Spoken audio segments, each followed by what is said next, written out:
இப்போ ஆரம்பிக்க போறது நாட்டோட மிகப்பெரிய நிகழ்ச்சி ஆப்கி அதாலத் ரஜித் சர்மாவுடன்.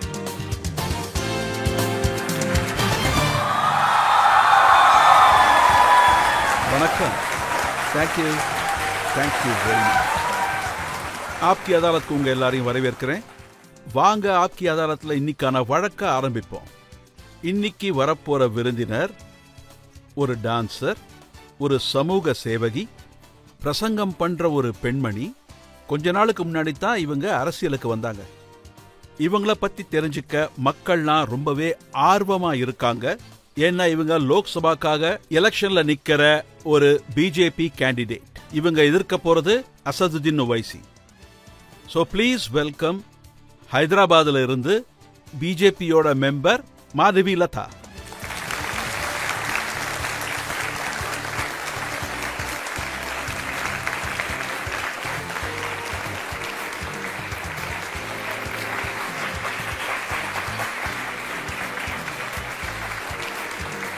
கைத்தட்டல நிறுத்த வேண்டாம். இன்னைக்கு ஆப்கி அதாலத்துல இன்னைக்கு ஜட்ஜை நான் கூப்பிட போறேன். இன்னைக்கான நம்ம ஜட்ஜ் ரொம்ப ஸ்பெஷலானவங்க. உலகம் முழுக்க அவங்களுடைய கிளாசிக்கல் டான்ஸ்னால அவங்க ஃபேமஸ் ஆனவங்க. இவங்களுக்கு பத்ம விபூஷன் விருதும் கிடைச்சிருக்கு. இவங்க பரதநாட்டியம் அப்புறம் ஒடிசா நாட்டியத்திலும் குரு. ப்ளீஸ் வெல்கம் சோனால் மான் சிங்.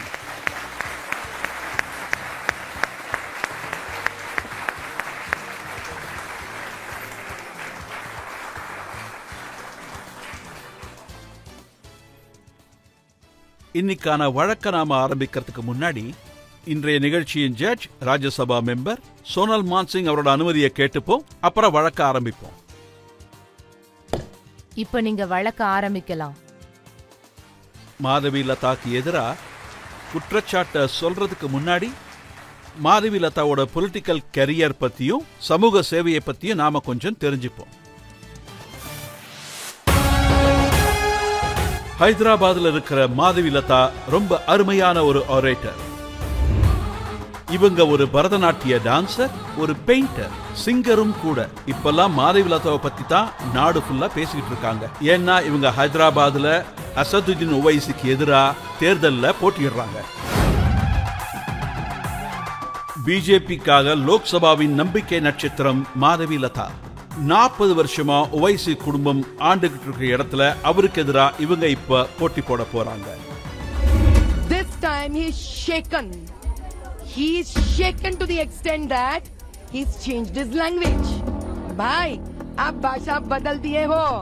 आप पूरे दुनिया को दिखा रहे हो कि डर शुरू हो गया है. जंग तो इसके पहले ही शुरू हो गया है. மாதவி லதா ஹைதராபாத்ல ஒரு ஹாஸ்பிட்டலோட சேர்பர்சன். பல சேரிட்டபிள் ட்ரஸ்ட் நடத்திக்கிட்டு இருக்காங்க. மாதவி லதா ரொம்ப பிரபலமான ஒரு சோஷியல் ஆக்டிவிஸ்ட். இவங்க ஹைதராபாத்ல ஹெல்த் கேம்ப் வச்சிருக்காங்க. டாய்லெட்ஸ கட்ட வச்சாங்க. ஸ்வச் பாரத் கேம்பெயின் நடத்தினாங்க. கேர்ள்ஸ் எஜுகேஷனுக்காக நிறைய வேலை செஞ்சிருக்காங்க. ஆனா இதெல்லாம் செய்யும் போது அவங்க நிறைய போராட்டங்களை சந்திக்க வேண்டி இருந்தது. ये डेमोक्रेसी नहीं है भाई, ये तो ब्रिटिश रूल से भी बदतर है. या मुगल के औरंगजेब के रूल से भी बदतर है. लगता दोनों मिल गए यहाँ पर. மாதவி லதா சனாதன தர்மத்தை பத்தி ரொம்ப நல்லா தெரிஞ்சவங்க. பிரசங்கங்களும் ரொம்ப நல்லா பண்ணுவாங்க. இவங்க பாடுற பஜனை பாட்டுகளை கேட்டு பக்தர்கள் பக்தி மயத்துல மூழ்கிடுவாங்க.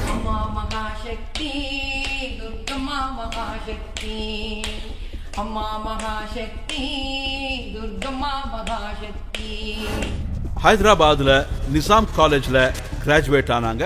உஸ்மானியா யூனிவர்சிட்டியில பொலிட்டிக்கல் சயின்ஸ்ல எம்ஏ பண்ண மாதவி லதா ஆப்கி அதாலத்துல அவங்க மேல உள்ள வழக்குகளுக்கு அவங்களே வாதாட போறாங்க. வாங்க ஆப்கி அதாலத்துல இன்னைக்கான வழக்க ஆரம்பிப்போம். மாதவி லதா மேம், நீங்க அரசியலுக்கு புதுசு, இப்பதான் வந்திருக்கீங்க. அதனால ஒரு முறை இந்த ஆப்கி அதாலத்துல என்ன கேள்வி கேட்டாலும் உண்மையை மட்டும்தான் சொல்லுவீங்கன்னு கொஞ்சம் சத்திய பிரமாணம் பண்ணுங்க. நான் என்னோட காசி விஸ்வேஸ்வர் ஐயாவை வேண்டிக்கிட்டு ஆரம்பிக்கிறேன். नमस्ते गस्तु भगवन् विश्वेश्वराय भगादेवाय त्र्यम्बकाय त्रिपुरान्तकाय त्रिकाग्निकालाय कालाग्निरुद्राय नीलकण्ठाय मृत्युञ्जयाय सर्वेश्वराय सदाशिवाय श्रीमन्महादेवाय नमः. ஈஸ்வர பகவானே, நீ என் வாயிலேந்து உண்மைய மட்டும் வரவை. நான் உண்மைய தவிர வேற எதுவும் பேச மாட்டேன். நீங்க சத்தியமும் பண்ணிட்டீங்க, கடவுளையும் கும்பிட்டுட்டீங்க. வாங்க இன்னைக்கான முதல் வழக்கு என்னன்னு பாப்போம். மாதவிலதா மேல ஆரம்பிப்போம். ஆப்கி அதாலத்துல ஹைதராபாத்ல பிஜேபியோட நம்பிக்கை நட்சத்திரம் மாதவிலதா மேல சுமத்தப்படுற குற்றச்சாட்டு என்னன்னா, இவங்க லைஃப்ல டபுள் ரோல் பிளே பண்றாங்க. மாதவி மேம், நீங்க அரசியலுக்கு புதுசா வந்திருக்கீங்க. நீங்க மந்திரம் சொல்றத கேட்டேன், உங்களோட ஒரு பக்கத்தை பார்த்திருக்கேன். உங்களை பத்தி டீடைல்ஸ் கலெக்ட் பண்ணும்போது உங்களை பத்தி நிறைய விசாரிக்க வேண்டி இருந்தது. ஹைதராபாத்ல ஒரு பிலிம் ஸ்டார் இருக்காங்க, அவங்க கிட்ட நான் உங்களை பத்தி கேட்டேன். அவர் என்ன சொன்னார்னா, பார்த்து பத்திரம், இவங்க ஃப்ளவர் இல்ல ஃபயர்னு சொன்னாரு. நான் எப்பவும் துர்கா மாதாக்கு பூஜை பண்ணிக்கிட்டே இருப்பேன். என்னோட வாழ்க்கையில நான் இதுவரைக்கும் பார்த்ததுல அந்த அம்மன் அடக்க ஒடுக்கமா அமைதியா பார்வதியா அமைதியாவும் உட்கார்ந்திருப்பா. கணவனுக்கு சேவை பண்ணுவா, குழந்தைங்களையும் நல்லா பாத்துக்குவா. தேவைப்படும் போது மகிஷாசுர மர்த்தினியா மாறிடுவா. நான் ஃப்ளவரு ஃபயரு ரெண்டுமே சார். அவங்கதான் என்னோட ரோல் மாடல். ஆனா இதுவரைக்கும் நாங்க ஹைதராபாத்ல பார்த்த வரைக்கும் ஒரு 50% தெருக்கள்ல யாரும் போக மாட்டாங்க. நீங்க அங்கெல்லாம் போறீங்க, உங்களுக்கு பயம் இல்லையா? சார், எனக்கு உயிரை கொடுத்ததும் கடவுள்தான், எனக்கு மரணத்தை கொடுக்க போறதும் கடவுள்தான். நடுவுல இவங்கெல்லாம் யாரு? கடவுள் ஒரு பெண்ணுக்கு உயிர் கொடுக்கும் போது எதுக்காக தாய்மைய அவளுக்குள்ள முழுசா நிரப்பி அனுப்புறான்னா, ஒரு தாய அவளாலதான் மத்தவங்க வலிய புரிஞ்சுக்க முடியும். ஒரு தாய் தான் குழந்தைகளுக்காக ஏதாவது பண்ணணும்னு நினைக்கும் போது தான் பசங்களுக்கு சாப்பாடு போடுறதுக்காக சிங்கத்தையும் எதிர்த்து நிப்பா. ஏழைகளுக்கும் கஷ்டப்படுறவங்களுக்கும் உதவி பண்றத தடுத்து நிறுத்துறதுக்கு இவங்கெல்லாம் யாரு சார்? எனக்கு பயங்கிறதே கிடையாது.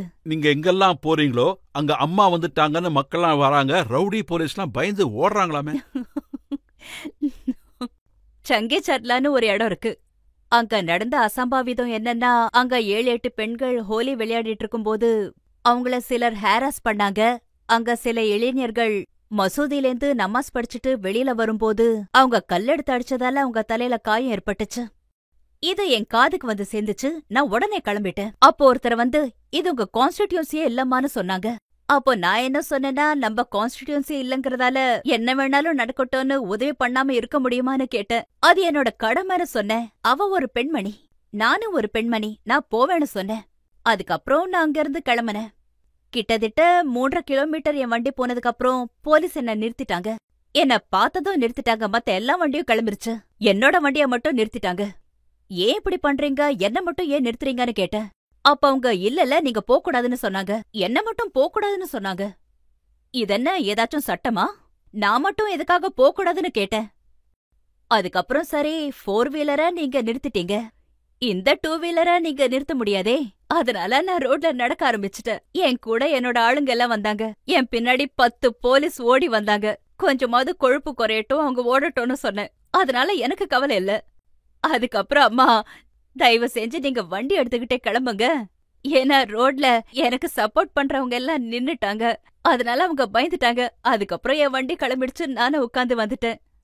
எந்த இடத்துல இந்த இன்சிடென்ட் நடந்துச்சோ, இந்த செங்கேச்சர்ல இடத்துல போகணும்னு நினைச்சோம். ஆனா அங்க பேரிகேட் போட்டுட்டாங்க. என்ன பார்த்ததுக்கு அப்புறம் இன்னும் 15 போலீஸ் அங்க வந்துட்டாங்க. அப்போ என் முன்னாடி இருந்த இளைஞர்கள் எல்லாம் வந்தாங்க. எதுவும் பண்ண முடியலன்னு ரொம்ப சோர்ந்து போயிட்டாங்க. அவங்க என்ன பார்த்த உடனே, டே அம்மா வந்துட்டாங்கடா அப்படி சொல்லிட்டு என்ன பார்த்த உடனே அவங்களுக்கு அவ்வளவு நம்பிக்கை வந்துருச்சு. அப்ப போலீஸ் எதுவும் பேசக்கூடாதுன்னு சொல்லிட்டாங்க. அப்போ ஒரு வாலிபர் என்ன பார்த்து என்ன சொன்னாருன்னா, என்ன அங்கேயும் பேச வேண்டாங்கிறீங்க, இங்கேயும் பேச வேணாங்கிறீங்க, இன்னும் எத்தனை நாள் உங்க ஆட்சி நடக்கும்? என்ன பார்த்து அவருக்கும் தைரியம் வந்துருச்சு. எனக்கு ரொம்ப சந்தோஷமா இருந்துச்சு. ஏன்னா உண்மை வெளியில வரத்துக்கு நான் ஒருத்தரோட தைரியமா இருக்கேன். புடவை கட்டின டான் வந்திருக்காங்கன்னு அங்க இருந்த ரவுடிங்க எல்லாம் திருச்சி ஓடி இருக்காங்களா? உங்களை பாராட்டினவங்க எல்லாம் என்ன சொன்னாங்கன்னா, லேடி சிங்கம் வந்துட்டாங்கன்னாங்க. ரொம்ப தேவை நினைக்கிறேன். Need of the hour. I am proud of that. இல்ல இப்பதான் நீங்க இப்படி இருக்கீங்களா, இல்ல சின்ன வயசுல இருந்து இப்படிதான் இருக்கீங்களா? நிறைய என் பசங்க என் கிட்ட இருந்து அடி வாங்கியிருக்காங்க. அதனாலதான்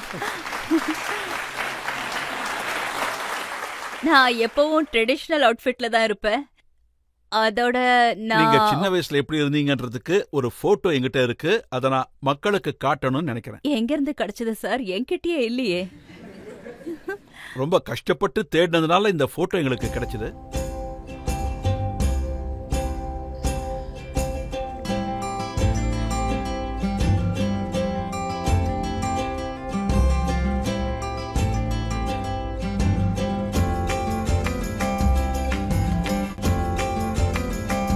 உங்களோட வேற வேற காலகட்டத்தோட போட்டோக்கள் இது. நீங்க என்சிசில இருந்திருக்கீங்க, அந்த போட்டோவும் இருக்கு. நீங்க ரொம்ப சின்ன வயசுல இருந்த போட்டோஸ் எல்லாம் கூட எங்க கிட்ட இருக்கு. இதெல்லாம் உங்களுக்கு எப்படி கிடைச்சது? ஏன்னா எனக்கு ஞாபகம் இருக்கிற வரைக்கும் தப்பா இல்லைன்னா 1998 செப்டம்பர் மாசத்துல பெரிய வெள்ளம் வந்துச்சு. முதல் முறை ஹைதராபாத்ல பெரிய வெள்ளம் வந்துச்சு. அப்ப நான் ஏடபிள்யூஎஸ்ஹெச் வீட்ல இருப்பேன். அப்படின்னா எக்கனாமிக்கலி வீக்கர் செக்ஷன் மக்கள், இன்னும் அப்படின்னா எஸ்சி எஸ்டி மக்கள், எக்கனாமிக்கலா கம்மியா இருக்கிற மக்களுக்கு அந்த வீட்டை கொடுப்பாங்க. நான் அந்த வீட்ல தான் வளர்ந்து பெரிய ஆளானேன். எங்க வீடு ஹைதராபாத் ஓல்ட் சிட்டி கான்ஸ்டியூன்சில, யாகத்புரா அசம்பிளி கான்ஸ்டியூன்சில சந்தோஷ் நகர்ல இருந்துச்சு. எங்க வீடு 3 ஃபீட் கீழே இருக்கும். ரோட் அது மேல போகும். ரொம்ப மழை பெஞ்சதால தண்ணி ஃபுல்லா வீட்டுக்குள்ள வந்துருச்சு. அந்த தண்ணி என்னோட இடுப்பளவுக்கு வந்துருச்சு. அப்போ என்னோட எல்லா போட்டோஸுமே, அப்போ ஆல்மோஸ்ட் நான் எனக்கு தெரிஞ்ச வரைக்கும் போஸ்ட் கிராஜுவேஷன் படிச்சுட்டு இருந்தேன். 19-20 ஆல்பம்ஸ் தண்ணியில அடிச்சுட்டு போயிடுச்சு. ஒரு போட்டோ கூட என்கிட்ட மிச்சம் இல்ல. ரஜித் சார், நிஜமாலேயே நீங்க திறமசாலிதான். இத்தனை போட்டோஸ் எங்க இருந்து கண்டுபிடிச்சீங்கன்னு தெரியல. இதோட காப்பி எனக்கும் ஒண்ணு கொடுங்க. இத பாக்கும்போது ரொம்ப சந்தோஷமா இருக்கு. ஏன்னா அந்த மாதவி எப்படி இருந்தானே மறந்துட்டேன். கண்டிப்பா நான் உங்களுக்கு ஷேர் பண்றேன். ஆனா நான் ஒரு விஷயம் சொல்லியே ஆகணும். இத தேடுறதுக்கு எங்க டீம் ரொம்பவே கஷ்டப்பட வேண்டியதா இருந்தது. ஆனா ஆச்சரியம் என்னன்னா ரஜித் சார், இன்னைக்கும் கான்ஸ்டிடியூன்சி அப்படியே தான் இருக்கு. அன்னைக்கு இருந்த மாதிரி தான் இன்னைக்கும் கான்ஸ்டிடியூன்சி அப்படியே இருக்கு. எல்லாத்த விடையும் என்னோட சின்ன வயசு போட்டோ பாத்தீங்கல்ல, அதுல எனக்கு 3 வயசு. And today I am almost 50 years old. இது வரைக்கும் எதுவுமே மாறல ரஜித் சார். இன்னைக்கும் மழை பெஞ்சா அதே நிலைமைதான். இன்னைக்கும் மக்கள் ஏடபிள்யூஎஸ்ஹெச் விட சின்ன வீட்ல இருக்காங்க. இங்க இருக்கிற அரசியலும் அதே அளவுக்கு செக்யூலரா தான் இருக்கு. ஹிந்துஸ் எவ்வளவு ஏழைகளா இருக்காங்களோ முஸ்லிம்ஸும் அப்படியே தான் இருக்காங்க. பாராட்டிதான் ஆகணும். ஏன்னா அவங்க செக்யூலரா இருக்கிறத மட்டும் விடல சார். ஏழையா இருந்தாலும் செக்யூலாரிட்டிய காமிச்சிட்டாங்க. இத கண்டிப்பா பாராட்டி ஆகணும். இன்னைக்கும் அங்கெல்லாம் ஸ்கூல்ஸ் இல்ல, காலேஜஸும் இல்ல. தெருவுல நடந்து போறதுக்கு கூட பசங்க எல்லாம் பயப்படுறாங்க. உங்க மெமரிஸ பத்தி கொஞ்சம் சொல்லுங்களேன். ஓல்டு சிட்டில சில நேரங்கள்ல உங்க ஊர் எப்படி இருந்துச்சு? நாம ஏன் தூரமா போனோம்? ஏன் என்னோட வீட்டை பத்தியே நான் சொல்றேன். என் வீட்டுக்கு முன்னாடி ஒரு ரோடு இருக்கும். அப்போ நாங்க எல்லாம் சைக்கிள்ல தான் போவோம். எங்க அப்பா கிட்ட ஒரு சைக்கிள் இருந்துச்சு. அவர் ஒரு சின்ன மிலிட்டரி இன்ஜினியரிங் சர்வீஸ் கடையில இன்சார்ஜா இருந்தாரு. ஆனா ஏதாவது பண்டிகை வரும்போதெல்லாம், அது முஸ்லிம் பண்டிகையா இருக்கட்டும், ஹிந்து பண்டிகையா இருக்கட்டும், எல்லாரும் ஒன்னு சேர்ந்துதான் சந்தோஷத்தை பகிர்ந்துப்பாங்க. சின்ன வயசா இருந்ததால ரோட் பெருசா தெரிஞ்சிச்சுன்னு நினைக்கிறேன். இல்ல நிஜமாவே அது பெருசான்னு தெரியல. இன்னைக்கு இத்தனை வருஷத்துக்கு அப்புறம் அதே ரோட்ல நான் போகும்போது அந்த ரோடு மேல வீடுகள் வந்துருச்சு. எந்த தெருவுல 100 ஹிந்துக்கள் இருந்தாங்களோ இப்போ அதே தெருவுல 5 ஹிந்துக்கள் தான் இருக்காங்க. நான் 90s 80s சேர்ந்தவதான் ஒத்துக்கிறேன். அப்போ கம்யூனல் போராட்டங்கள் நடந்துட்டு இருந்துச்சு. ராத்திரியெல்லாம் ரொம்ப பயந்துகிட்டே இருப்பேன். அப்ப நான் ரொம்ப சின்ன பொண்ணு. அப்போ வீட்ல இருக்கிற எல்லா ஆம்பளைங்களும் பெரியவங்க எல்லாம் கையில ஒரு கட்டைய வச்சுக்கிட்டு செக்யூர் பண்ண வேண்டியதா இருக்கும். அப்புறம் பொம்பளைங்க எல்லாம் மிளகா பொடியா பொட்டலம் கட்டி வச்சுக்கிட்டு தயாரா இருப்பாங்க. ஏன்னு கேட்டீங்கன்னா, திடீர்னு பாதி ராத்திரியில யாரு எங்க இருந்து வந்து அடிப்பாங்கன்னே எங்களுக்கு தெரியாது. ரொம்ப பயப்படுவோம். சோ எந்த சத்தம் கேட்டாலும் நாங்க எல்லாரும் பயந்து எழுந்துருவோம். இத்தனை வருஷத்துக்கு அப்புறம் உண்மை என்னன்னா, அப்போ கம்யூனல் ரைட்ஸ் நடந்துட்டு இருந்தது, இப்போ பொலிட்டிக்கல் ரைட்ஸ் நடக்குது. எந்த வித்தியாசமும் இல்ல. ஆனா மாதவிஜி, ஹைதராபாத எங்களுக்கு தெரிஞ்ச வரைக்கும் ஐடி சிட்டின்னு கூப்பிடுவாங்க. உலகம் முழுக்க ஃபேமஸான பேர் இது. எந்த ஹைதராபாத பத்தி நீங்க பேசிக்கிட்டு இருக்கீங்களோ அது தெலங்கானாவோட கேபிட்டல் சிட்டி. நான் பேசிக்கிட்டு இருக்கிற ஹைதராபாத் எதுன்னா, நாங்க எல்லாம் துரதிருஷ்டம் பண்ணிருக்கோம் நினைக்கிறேன். அது ஒரு லோக்சபா பார்லிமெண்ட் கான்ஸ்டிடியூன்சி.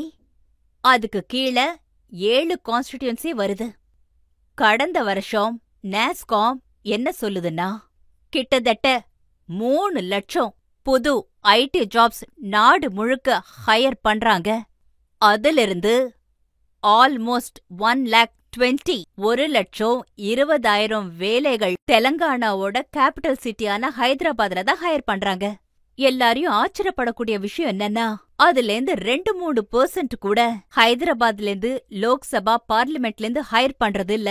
அதோட யார் யாருக்கெல்லாம் ஐடி ஜாப் கிடைச்சதோ, எப்படியோ ஒண்ணு கஷ்டப்பட்டு படிச்சோ ஏதோ ஒண்ணு ஜாப் வந்துருச்சுன்னு நினைச்சுக்கோங்க.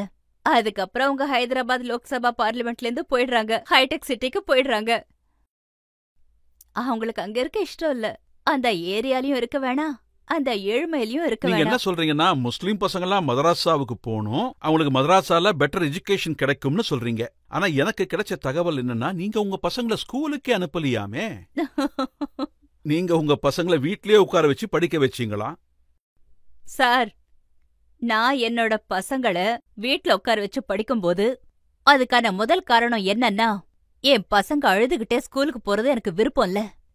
பசங்க சிரிச்சுக்கிட்டே விளையாடும் போது, சிரிச்சுக்கிட்டே கேட்பரி சாப்பிடும் போது, சிரிச்சுக்கிட்டே சினிமா பார்க்கும்போது, கார்ட்டூன் பார்க்கும்போது, சிரிச்சுக்கிட்டே எதுக்கு படிக்க கூடாது நீங்களே சொல்லுங்க சார். நான் 25-30 வயசு வரைக்கும் டீச்சரா இருந்திருக்கேன். அப்போ எப்பவும் என் மனசுல ஒரு கேள்வி இருக்கும், பசங்க எதுக்கு சிரிச்சுக்கிட்டே படிக்க கூடாது? பசங்கள படிக்க வைக்கிறதுக்காக எந்தெந்த கிளாஸ்க்கெல்லாம் நான் போவேனோ, இது வரைக்கும் ஒரு குழந்தை கூட அழுததே இல்ல.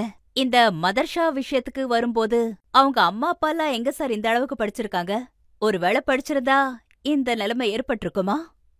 மதர்ஷாக்கு பசங்க எதுக்கு போறாங்கன்னா, அவங்களோட அம்மா அப்பாலாம் கிட்டத்தட்ட 5வது இல்ல 4வது கூட படிச்சிருக்க மாட்டாங்க. அதனாலதான் அப்படி சொன்னேன். என்னையே நீங்க எக்ஸாம்பிளா வச்சுக்கோங்க சார். படிப்பு மதர்ஷாவால எல்லாருக்கும் நல்லது நடந்துச்சுன்னா முதல்ல சந்தோஷப்படுறது நானா தான் இருக்கும் சார். அந்த மதராசாவை நடத்துற எல்லாரும் அந்த முஸ்லீம் பெண்களை நீங்க அப்பப்ப பார்க்க போறீங்களா? அவங்க என்ன சொல்றாங்கன்னா, மாதவிலதா மேடம் இங்க அடிக்கடி வந்து எங்களை தூண்டி விடுறாங்கன்னு சொல்றாங்க. நீங்க எல்லாரும் வீட்டை விட்டு வெளியே வாங்க, ஏதாவது அப்படியா? வேலை செய்யுங்கன்னு சொல்றீங்களா? ஆ. குழந்தையே பெத்துக்காதீங்கன்னு சொல்றீங்களா? சார், நான் உங்களோட 3 கேள்விகளுக்கும் அதே சீக்வன்ஸ்ல பதில் சொல்றேன். முதல் விஷயம் என்னன்னா, அந்த மதர்ஷாக்கு நான் சாப்பாடு போடுறேன், மெடிக்கல் கேம்ப்ஸ் எல்லாம் பண்ண வைக்கிறேன். நாங்க எல்லாம் அவங்களுக்கு மருந்து ஃப்ரீயா கொடுக்கறோம். அதோட அவங்களுக்கு நோன்பு டைம்ல, இஃப்தார் டைம்ல அவங்களுக்கு சாப்பாடு கொடுக்கறோம், பிளாங்கெட்ஸ் கொடுக்கறோம், துணி வாங்கி கொடுக்கறோம், ரெஃப்ரிஜரேட்டர்ஸ் வாங்கி கொடுக்கறோம், எல்லாமே பண்றோம். ஆனா நான் ஒரு விஷயத்த சொன்னா ரொம்ப ஆச்சரியப்படுவீங்க. அம்மா, நீங்க பண்றதெல்லாம் தயவு செஞ்சு வெளியில சொல்லிடாதீங்க. மதர்ஷா பேரு வெளியில சொல்லிடாதீங்க. எங்களுக்கும் பசங்களுக்கும் பண்ணதெல்லாம் வெளியில சொல்லிடாதீங்க. ஏன்னா எங்களுக்கு எங்க தலைவர்கள் கிட்ட இருந்து மிரட்டல் வருது. வெளியில இருந்து யார்கிட்டயும் எந்த உதவியும் வாங்க கூடாதுன்னு சொல்லிருக்காங்க. ஒரு பக்கத்தோட உண்மை எது? அதோட மொலானா சார் என்ன சொல்றாருன்னா, என்னோட டீம் மெம்பர்ஸ பார்த்து உங்கள யாராச்சும் இங்க வந்து உதவி பண்ணீங்கன்னா காலை உடைச்சிருவேன்னு. என் டீம் மெம்பர்ஸே அப்படி சொல்றாங்க.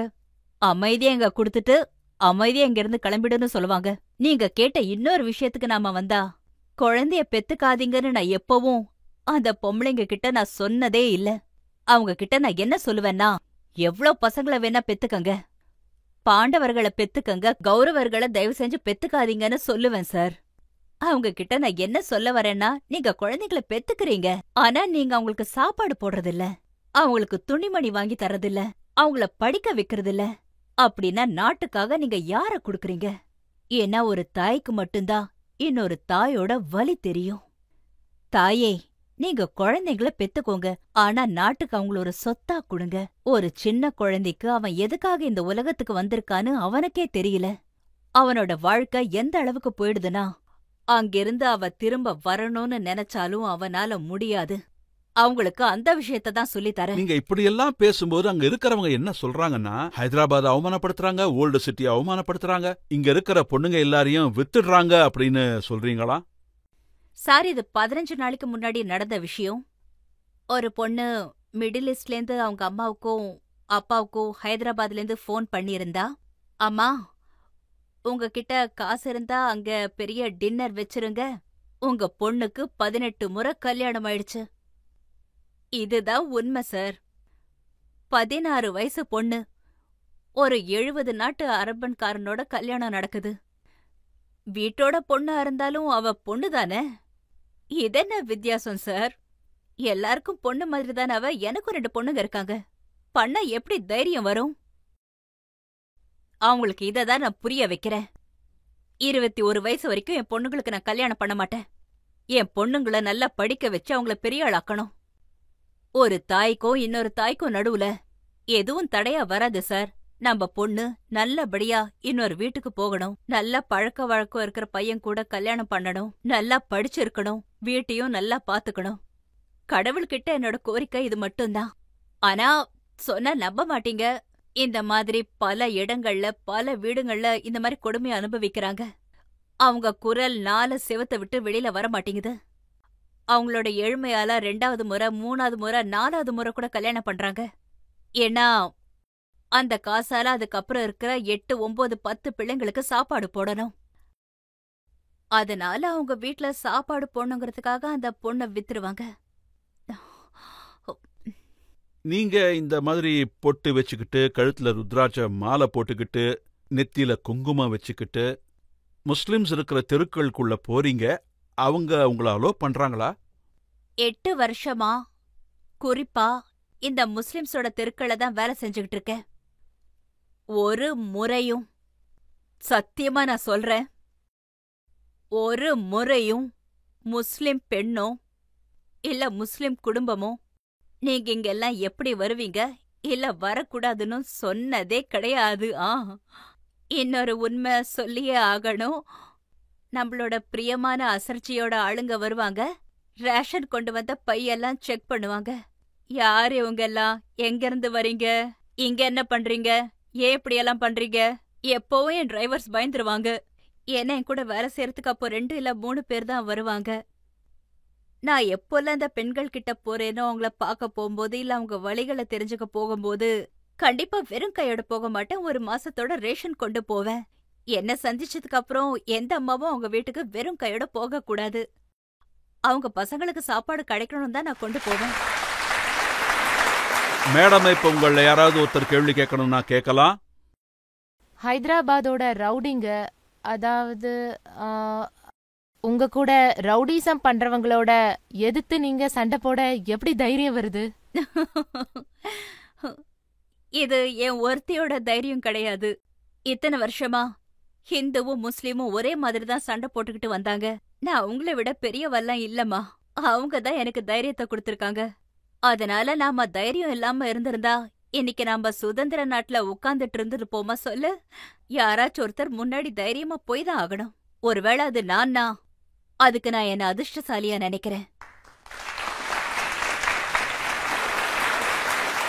ஆனா உங்க தைரியம் ரவுடிங்களோட சண்டை போடுறதுல மட்டும் கிடையாது. உங்களுக்கு கல்யாணம் பண்ணணும்னு வீட்டுல முடிவெடுத்த போது நியூஸ் பேப்பரை விளம்பரம் பார்த்து அந்த பையனை பிடிச்சதுனால நேரா அவர் வீட்டுக்கே போயிட்டீங்களாமே.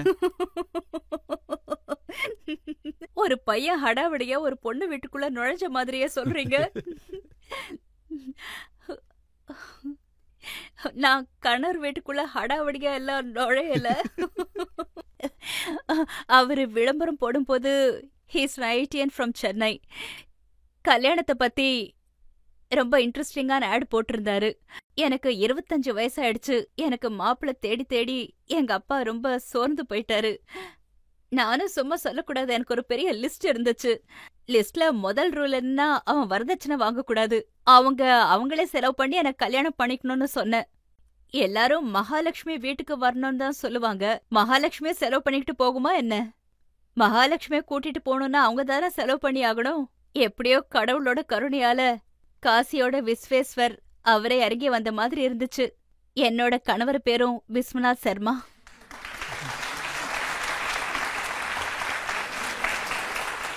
அப்போ கல்யாணத்தோட எல்லா செலவும் அவரே ஏத்துக்கிட்டு என்ன கல்யாணம் பண்ணி கூட்டிட்டு போனாரு. என் சைட்ல இருந்து 1 ரூபாய் கூட செலவு பண்ணல, நான் பண்ணவும் விடல. நீங்க உங்க கல்யாணத்துக்கு பின்னால் இருக்கிற சீக்கிரட்டை சொல்லிட்டீங்க. அரசியலுக்கு எப்படி வந்தீங்கன்ற சீக்கிரட்டையும் சொல்லிடுங்களேன். சார், நீங்க எவ்வளவு ஆச்சரியப்படுறீங்களோ நானும் அவ்வளவு ஆச்சரியத்துல தான் இருக்கேன். நீங்க எல்லாரும் லோக்சபாவோட பேர்கள் சொல்லும் போது நீங்க எல்லாரும் டிவி பாத்துட்டு இருப்பீங்க இல்லையா? நானும் அப்போ டிவி முன்னாடி உட்காந்து என் கணவர் கூடயும் பசங்க கூடயும் டிவி பாத்துட்டு இருப்பேன். ஸ்க்ரோல்ல என்னோட பேர் வந்துச்சு. அவங்க என்னோட பேரை சொன்னாங்க. எனக்கு ஒண்ணுமே புரியல. அது என்னோட பேரு தானே, அது உண்மையாலியான செக் பண்றதுக்கு இப்படி பண்ண. நிஜமாவே என் பேரு தான். அவ்வளவுதான், எனக்கு அவ்வளவுதான் தெரியும் சார். இதை விட எனக்கு எதுவும் தெரியாது. நீங்க பிஜேபியோட இந்த லீடர்ஸுமே சந்திச்சது இல்ல, மோடிஜியையும் சந்திச்சது இல்ல. நேரா உங்கள லோக்சபால அதுவும் ஓவைசி சாருக்கு எதிராக நிக்க வச்சுட்டாங்க. சார், அதுக்கு முன்னாடி நான் மோடிஜிய சந்திச்சிருந்தா நான் ரொம்ப அதிர்ஷ்டசாலியா நினைச்சிருப்பேன். ஆனா அவரை என்னால பார்க்க முடியல சார். நான் அவரை டிவியில தான் பார்த்தேன். எனக்கு டிக்கெட் கிடைச்சது ரொம்ப சந்தோஷம் சார். ஏன்னா இது மூலியமா என்னால அவரை பார்க்க முடியும். அவரு இந்த யுகத்தோட பெரிய மகான் சார்.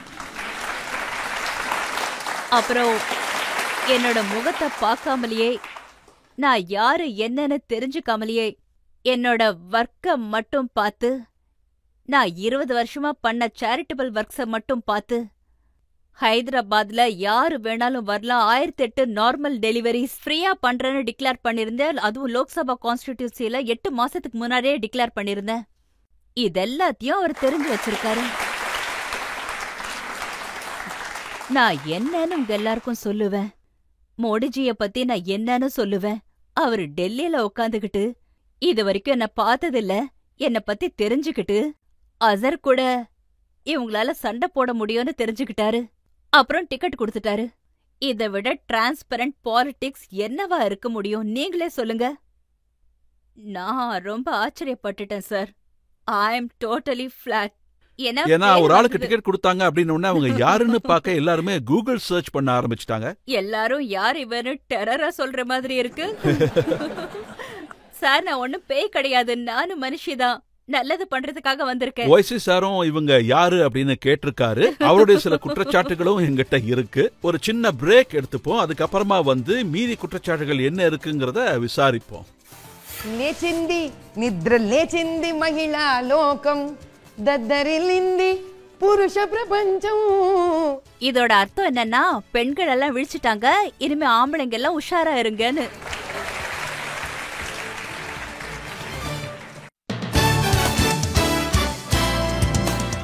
Welcome back. ஆப்கி அதாலத்ல இன்னைக்கு நம்ம விருந்தினர் ஒரு சர்ப்ரைஸ் கெஸ்ட். அவங்க பேரு மாதவிலதா. மாதவிலதா மேல அடுத்த குற்றச்சாட்டு.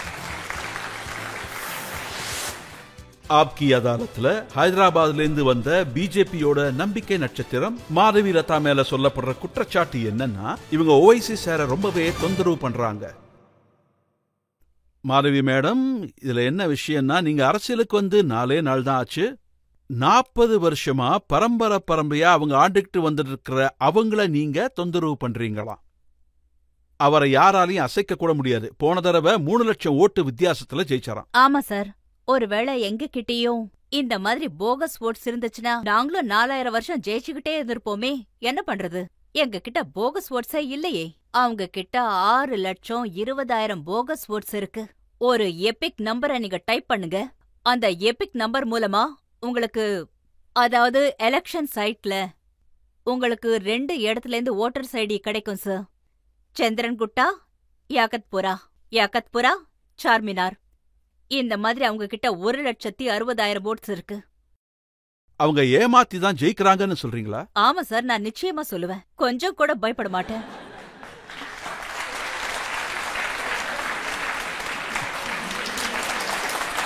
அப்படின்னா இந்த முறையும் அவர் 3 லட்சம் ஓட்டு வித்தியாசத்துல ஜெயிப்பாருங்கிறீங்களா? இல்ல சார், 1,60,60,000 ஓட்ஸ்ல தோத்துருவாரு சார். நீங்களே பாருங்க, நாங்க கண்டிப்பா தோக்கடிப்போம். மாதவி மேடம், ஓவைசி சாரை பத்தி மக்கள்லாம் என்ன சொல்றாங்கன்னா, அவர் ஒரு பேரிஸ்டர். அவர் நினைச்சா ரொம்ப நிம்மதியான ஒரு வாழ்க்கைய வாழலாம். ஆனா அவர் ஏழைகளுக்காக, கஷ்டப்படுறவங்களுக்காக வாழ்ந்துட்டு இருக்காருன்னு சொல்றாங்க. அவரோட ஸ்பீச்சை கேட்டு அதுல அவர் என்ன சொல்றாருன்னா, ஹைதராபாதோட ஏழைகளின் கண்ணீர் என்னோட கண்ணீர் மாதிரின்னு சொல்றாரு. சார், அவர் சைட்ல இருந்து ரொம்ப மனசோட அவரை நல்லா பாக்குறீங்கன்னு புரியுது எனக்கு. அதனால நான் ப்ரிப்பேர் பண்ணிக்கிட்டு ப்ரூஃப்ஸோட தான் இங்க வந்திருக்கேன். சார், இவங்க எலெக்ஷன் கமிஷன் முன்னாடி இததான் காட்டுறாங்க. என்னன்னா, Jaguar Land Rover temporary registration number TF09 CFTR 1174 to the chief election officer. இதுல அந்த மாதிரி தான் எழுதியிருக்கு. இதுல அசதுதீன் சார் பேர் எழுதியிருக்கு. இந்த பிராக்கெட். கதை இப்பதான் ஆரம்பிக்குது. மெயின் பிக்சர் இப்பதான் வரும். இப்ப பாருங்க. இது அண்டர் ரிஜிஸ்ட்ரேஷன் எதுல இருக்குன்னா, Kings radio Exim private limited பேர்ல இந்த வண்டிய ரிஜிஸ்டர் பண்ணிருக்காங்க. இப்போவே உங்களுக்கு இன்னொன்னு காட்டுறேன் பாருங்க. இந்த கிங்ஸ் மேல இவங்க வீட்ல ஐடி ரைட்ஸும் நடந்துச்சு. இவங்க எல்லாம் ஹைதராபாத் பேஸ்ட் ரியல் எஸ்டேட் ஃபர்மோட ஆளுங்க. இவங்க மேல இடி ரைட் நடந்துச்சு. அப்புறம் இன்கம் டாக்ஸ் என்ன சொல்லுதுன்னா, the income tax department suspects the large amount of unaccounted money provided to a political party through businessman. இதுதான் அந்த ஷெல் டிரான்சாக்ஷன் த்ரூ விஜில் ஆயிருக்கு. இங்க தெளிவா என்ன எழுதிருக்குன்னா, Shah Nawaz of Falaknuma is the businessman, was floated King Radio Exim. இதுக்கான பேரு ஆர்டிஓல அந்த ரோட் டிரான்ஸ்போர்ட் லிஸ்ட்ல ஜாக்வார ரெஜிஸ்டர் பண்ணிருக்காங்க. அதே வண்டி அசாசுதீன் என்னோட வண்டின்னு எலெக்ஷன் கமிஷன் கிட்ட சப்மிட் பண்றாரு. இந்த லிங்க நீங்களே புரிஞ்சுக்கோங்க. இவங்க தான் சாஸ்திரிபுரம்ல கிங்ஸ் காலனி லே அவுட்ல புரோக்கிங் லே அவுட்டும் இதுதான் சொல்றாங்க. இவங்க எல்லாம் தப்பான வேலை செஞ்சு காசு சம்பாதிக்கிறாங்க. அதோட சாஸ்திரிபுரம்ல அசர் சாரோட 7 ஏக்கர்ல கட்டப்பட்ட ஒரு வீடு இருக்கு.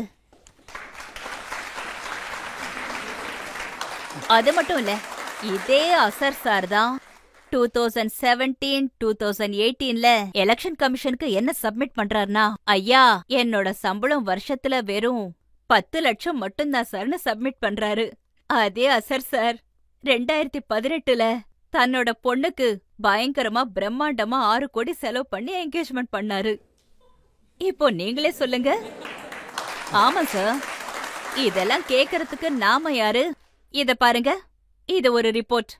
இந்த ரிப்போர்ட்ல என்ன எழுதிருக்குன்னா, இவர் 6 கோடி செலவு பண்ணி என்கேஜ்மெண்ட் பண்றாரு.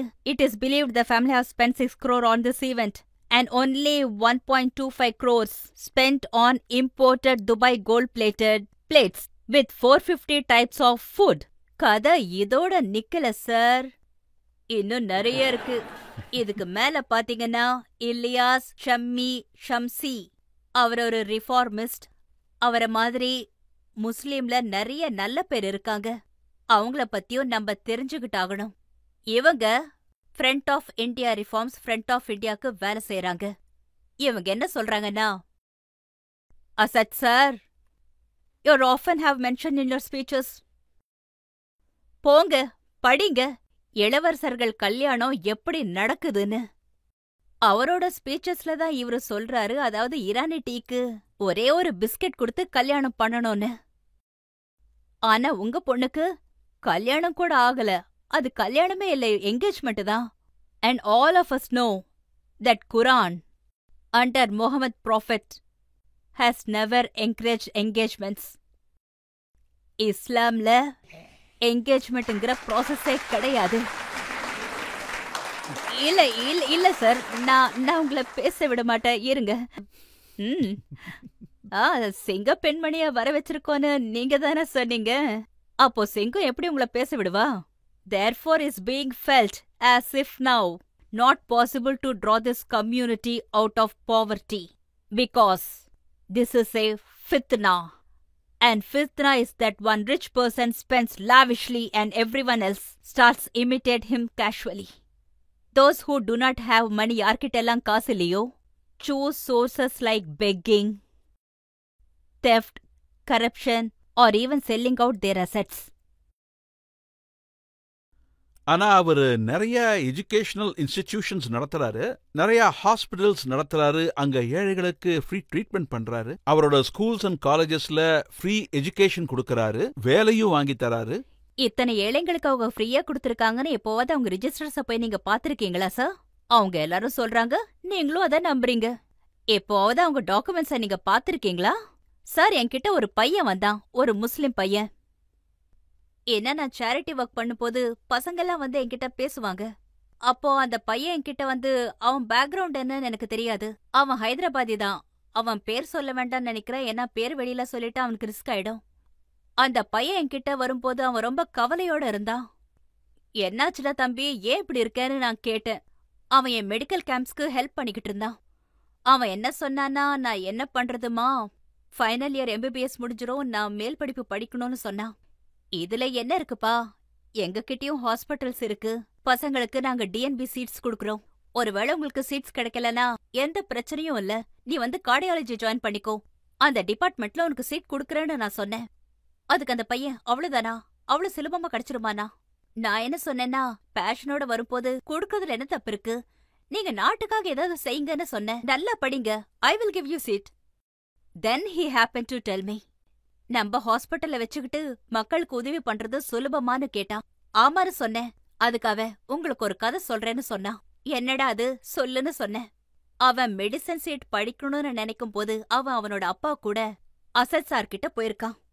அசத் சார் கிட்ட போய், அண்ணே எனக்கு மெடிக்கல் சீட் வாங்கி கொடுங்க. என்ட்ரன்ஸ் எக்ஸாம் பாஸ் பண்ணிருக்கேன், ஆனா பெரிய நம்பர்ல பாஸ் பண்ணிருக்கேன். எனக்கு கவர்மெண்ட்ல சீட் கிடைக்காது, உங்களோட டெக்கன் மெடிக்கல் காலேஜ்ல சீட் கொடுங்கன்னு கேட்டிருக்கான். அவர் என்ன சொல்லிருக்காருன்னா, 60-70 லட்சம் ஆகும். அவ்வளவு என்னால தர முடியாது சார், 30-40 வேணா அரேஞ்ச் பண்றேன்னு சொன்னாரு. இதெல்லாம் உனக்கு எதுக்குடா? எம்பிபிஎஸ் படிப்பெல்லாம் உனக்கு எதுக்கு? நீ போய் கடை ஏதாவது வச்சுக்கிட்டு கடையில வேலை செய்யணும் சொல்லியிருக்காரு. This is the truth of Hyderabad. என்ன பண்றது சார்? அசாத் அண்ணனுக்கு 2 வழி இருக்கு. நீங்க இன்ட்ரடக்ஷன் என்ன பத்தி சொன்னீங்கல்ல, 2 டைப்ஸ். உண்மையான 2 டைப்ஸ் அசத் சார் தான் சார்.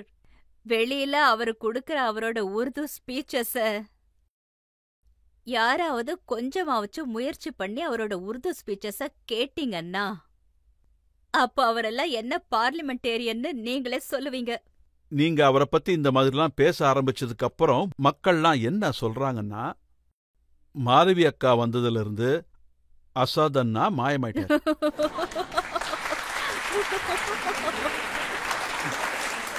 ரஜத் சார், இது என்னோட கேம்பெயினிங்காக ரொம்ப நல்ல ஸ்லோகனா இருக்கும். சரியா தானே சொன்னேன்? Thank you for giving me a wonderful slogan. We will use it for our campaign. Thank you. ஆனா நீங்க அவரை பத்தி என்ன சொல்றீங்கன்னா, அவர் வெறுப்ப பரப்புறாரு, மத்தவங்களுக்கிடையே சண்டைய மூட்டுறாரு.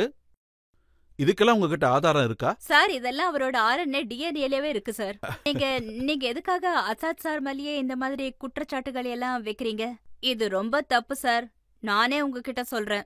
அவரோட தாத்தா அப்துல் வஹீத், அவரோட தாத்தா, he was arrested on May 15th, 1958 under the orders issued by Hyderabad police a day earlier than section 3(1) with a subsection of 2 Prevention Detection of Act 1950.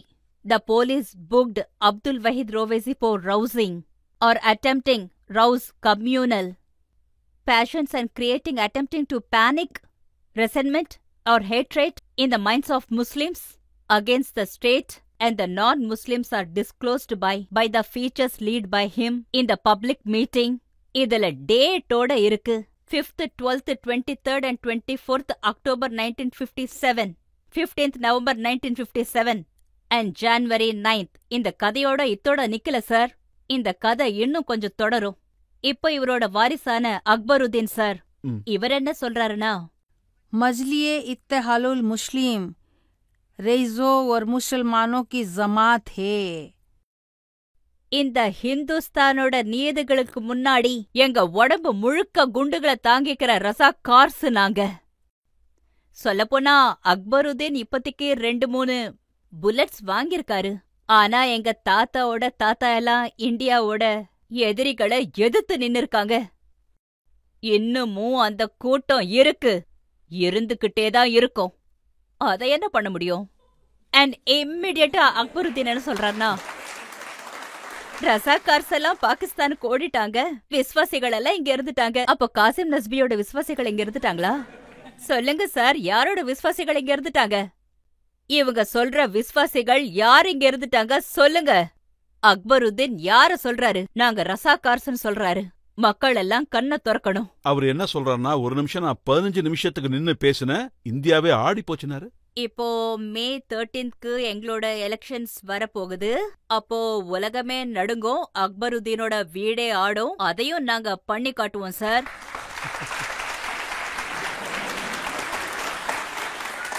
சொல்றதுல என்ன இருக்கு சார்? நிறைய பேரு என்னென்னமோ சொல்லுவாங்க. செஞ்சு காட்டுறவங்க தான் உண்மையான வீரர்கள். நீங்க மக்கள் கிட்ட என்ன சொல்றீங்கன்னா, அவங்க மேனிஃபெஸ்டோல என்ன எழுதி இருக்குன்னு, யாரு ஓட்டு போட்டாலும் அவங்களுக்கு பீஃப் கிடைக்கும். அடடா, நீங்க என்ன விட ரொம்ப நல்ல ஹோம்வொர்க் பண்ணிருக்கீங்க. Beef eating Economic Times politics செக்ஷன்ல போட்டிருக்காங்க. Beef eating banned if MIM not voted in Hyderabad. Asaduddin தான் சொல்லிருக்காரு. அவரே முஸ்லிம்ஸோட வாழ்க்கைய ஏளனமாக்கிட்டாரு சார். சார், மேனிஃபெஸ்டோல எந்த பொலிட்டீஷியனாவது இந்த மாதிரி பேசி நீங்க பாத்திருக்கீங்களா? ஒருவேளை நீங்க எங்களுக்கு ஓட் போடலனா சிக்கன் கொடுக்க மாட்டோம்னு சொல்றத பாத்திருக்கீங்களா? மத்தவங்க உங்களை கேட்பரி சாப்பிட விட மாட்டாங்க, அதனால எனக்கு ஓட் போடுங்க. 40 வருஷமா ஒரு பாரிஸ்டருக்கு இதுக்காகவா ஓட் போடுறீங்க? What is the manifesto? அதுக்கு பதிலா நான் என்ன சொல்லுவேன்னா, ட்ரிபிள் தலாக்க தடை செய்வோம், தடை செய்ய வைப்போம், பெண்களுக்கு அவங்களுக்கான ஈக்குவல் ரைட்ஸ வாங்கி கொடுப்போம், நாங்க மதர்ஷாவை ஆர்டிகல் 13 படி இங்கிலீஷ்ல படிக்க வைப்போம், வீதிகளை நாங்க சுத்தப்படுத்துவோம், ஐடி ஹப் எஸ்டாப்ளிஷ் பண்ணுவோம், ஹிந்து முசல்மான் ஒன்னா இருக்கிற மாதிரி செய்வோம், மக்களுக்கு இடையில வேறுபாட காட்ட மாட்டோம், நாங்க எல்லாம் எஸ்டி எஸ்ஐங்களோட சேர்ந்தே இருப்போம். மேனிஃபெஸ்டோல இதான சார் இருக்கணும். இதெல்லாம் அது சரி, என்னது? இதெல்லாம் நீங்க சொல்றதெல்லாம் கரெக்ட் தான். ஆனா நீங்க அவரை விடுற மாதிரி தெரியல. இல்ல இத பாருங்க. தாருல் இஃப்தா Jamia Islamia. This is an institution which has the rights to come up with fatwasa. ஃபத்வாஸா நாங்க வெளியிடுறதில்ல, இவங்க தான் வெளியிடுறாங்க. இந்த ஃபத்வாவின் படியே இவங்க என்ன சொல்றாங்கன்னா, ஒருவேளை நீங்க எந்த நாட்டுல இருக்கீங்களோ அந்த நாடு ஒருவேளை லீகலி எந்த அனிமல யாரும் சாப்பிடக்கூடாதுன்னு சொல்லுதுன்னா, அதாவது நம்ம இந்திய நாட்டுல மாட்டை சாப்பிடக்கூடாதுன்னு ரூல் இருக்கு. அப்படின்னா நீங்க அந்த மிருகத்தை விட்டுட்டு மத்ததையெல்லாம் சாப்பிடலாம், நீங்க மாட்டை சாப்பிடக்கூடாது. And he is a best parliamentarian? And is he who even doesn't follow fatwa? And who tells, provokes Muslims not for their development?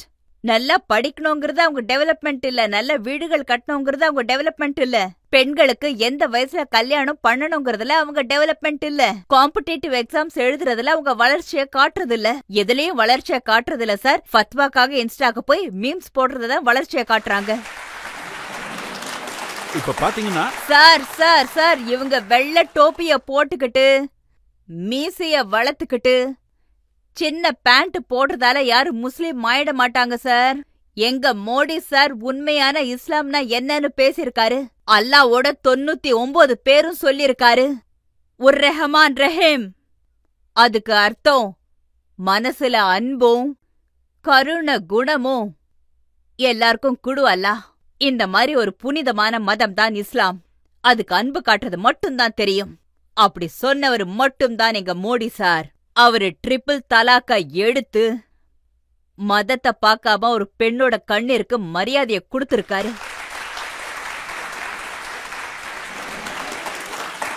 Owaisi sir உங்க கூட எதிர்த்து நிக்கிறதுக்காக வெறும் தொப்பியோ பைஜாமாவோ போட்டுக்கிட்டு மட்டும் ரெடி ஆகல. அவர் எப்படி தயாராகிறாருன்னு ஒரு எக்ஸாம்பிள் நான் காட்டுறேன். அந்த தயார் நிலையை பார்த்தா நீங்களே பயந்துடுவீங்க.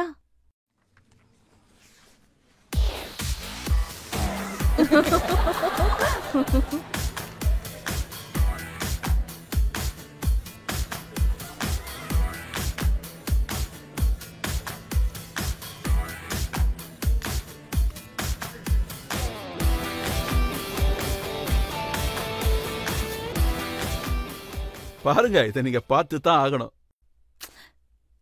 சார் நான் சொல்றேன் பாருங்க, நான் ரொம்ப பயந்துட்டேன். ஆக்சுவலா என்னோட கிளிப் உங்ககிட்ட வந்து சேரலன்னு நினைக்கிறேன். எனக்கும் திரிசூலம் கொடுத்தாங்க சார். உடுக்கையோட எனக்கு ஒரு திரிசூலம் கொடுத்தாங்க. அந்த ரூபத்துல தான் காட்சி அளிக்க போறேன் சீக்கிரத்துல, அதுல சந்தேகமே இல்ல. பாக்கதானே போறீங்க. அவர் மோடிஜியை பத்தி என்ன சொல்றாருன்னு கூட உங்ககிட்ட சொல்றேன். நீங்க மோடிஜியை ரொம்ப பலசாலின்னு சொன்னீங்க. அவர் என்ன சொல்றாருன்னா, நான் தனியா சுத்திக்கிட்டு இருக்கேன் மிஸ்டர் மோடி, உங்களுக்கு ஒருவேளை தைரியம் இருந்துச்சுன்னா வந்து என் கூட மோதி பாருங்க, இப்படி பின்னாடி இருந்து பேசுறது தாக்குறதுக்கெல்லாம் நான் பயப்பட மாட்டேன்னு சொல்லியிருக்காரு. அதாவது துணிச்சல் இருந்தா முன்னாடி வந்து மோதுன்னு சொல்லியிருக்காரு. அப்படியா? சரி இருக்கட்டும். நீங்க ரொம்ப நல்லா கேள்வி கேட்டீங்க. இந்த மாதிரி கேள்வி எல்லாம் பசியில இருக்கிறவங்களுக்கு சாப்பாடு போடுற மாதிரி இருக்கு. இவரு திரும்ப ஒரே விஷயம் தான் சொல்றாரு. இவங்க யான்வாபி மசூதிய இடிச்சுட்டாங்க, அதாவது அதை இடிக்க போறீங்க, காசிய உருவாக்க போறீங்க, அயோத்தியால இருக்கிற பாபர் மசூதிய நீங்க தான் இடிச்சீங்க. இதெல்லாம் கேளுங்க. இந்த மசூதியெல்லாம் கட்டினவங்க முகல்ஸ். அவங்க யாருமே இந்தியர்கள் கிடையாது. இவங்க எல்லாம் ஃபாரினர்ஸ். இது கரெக்ட் தானே?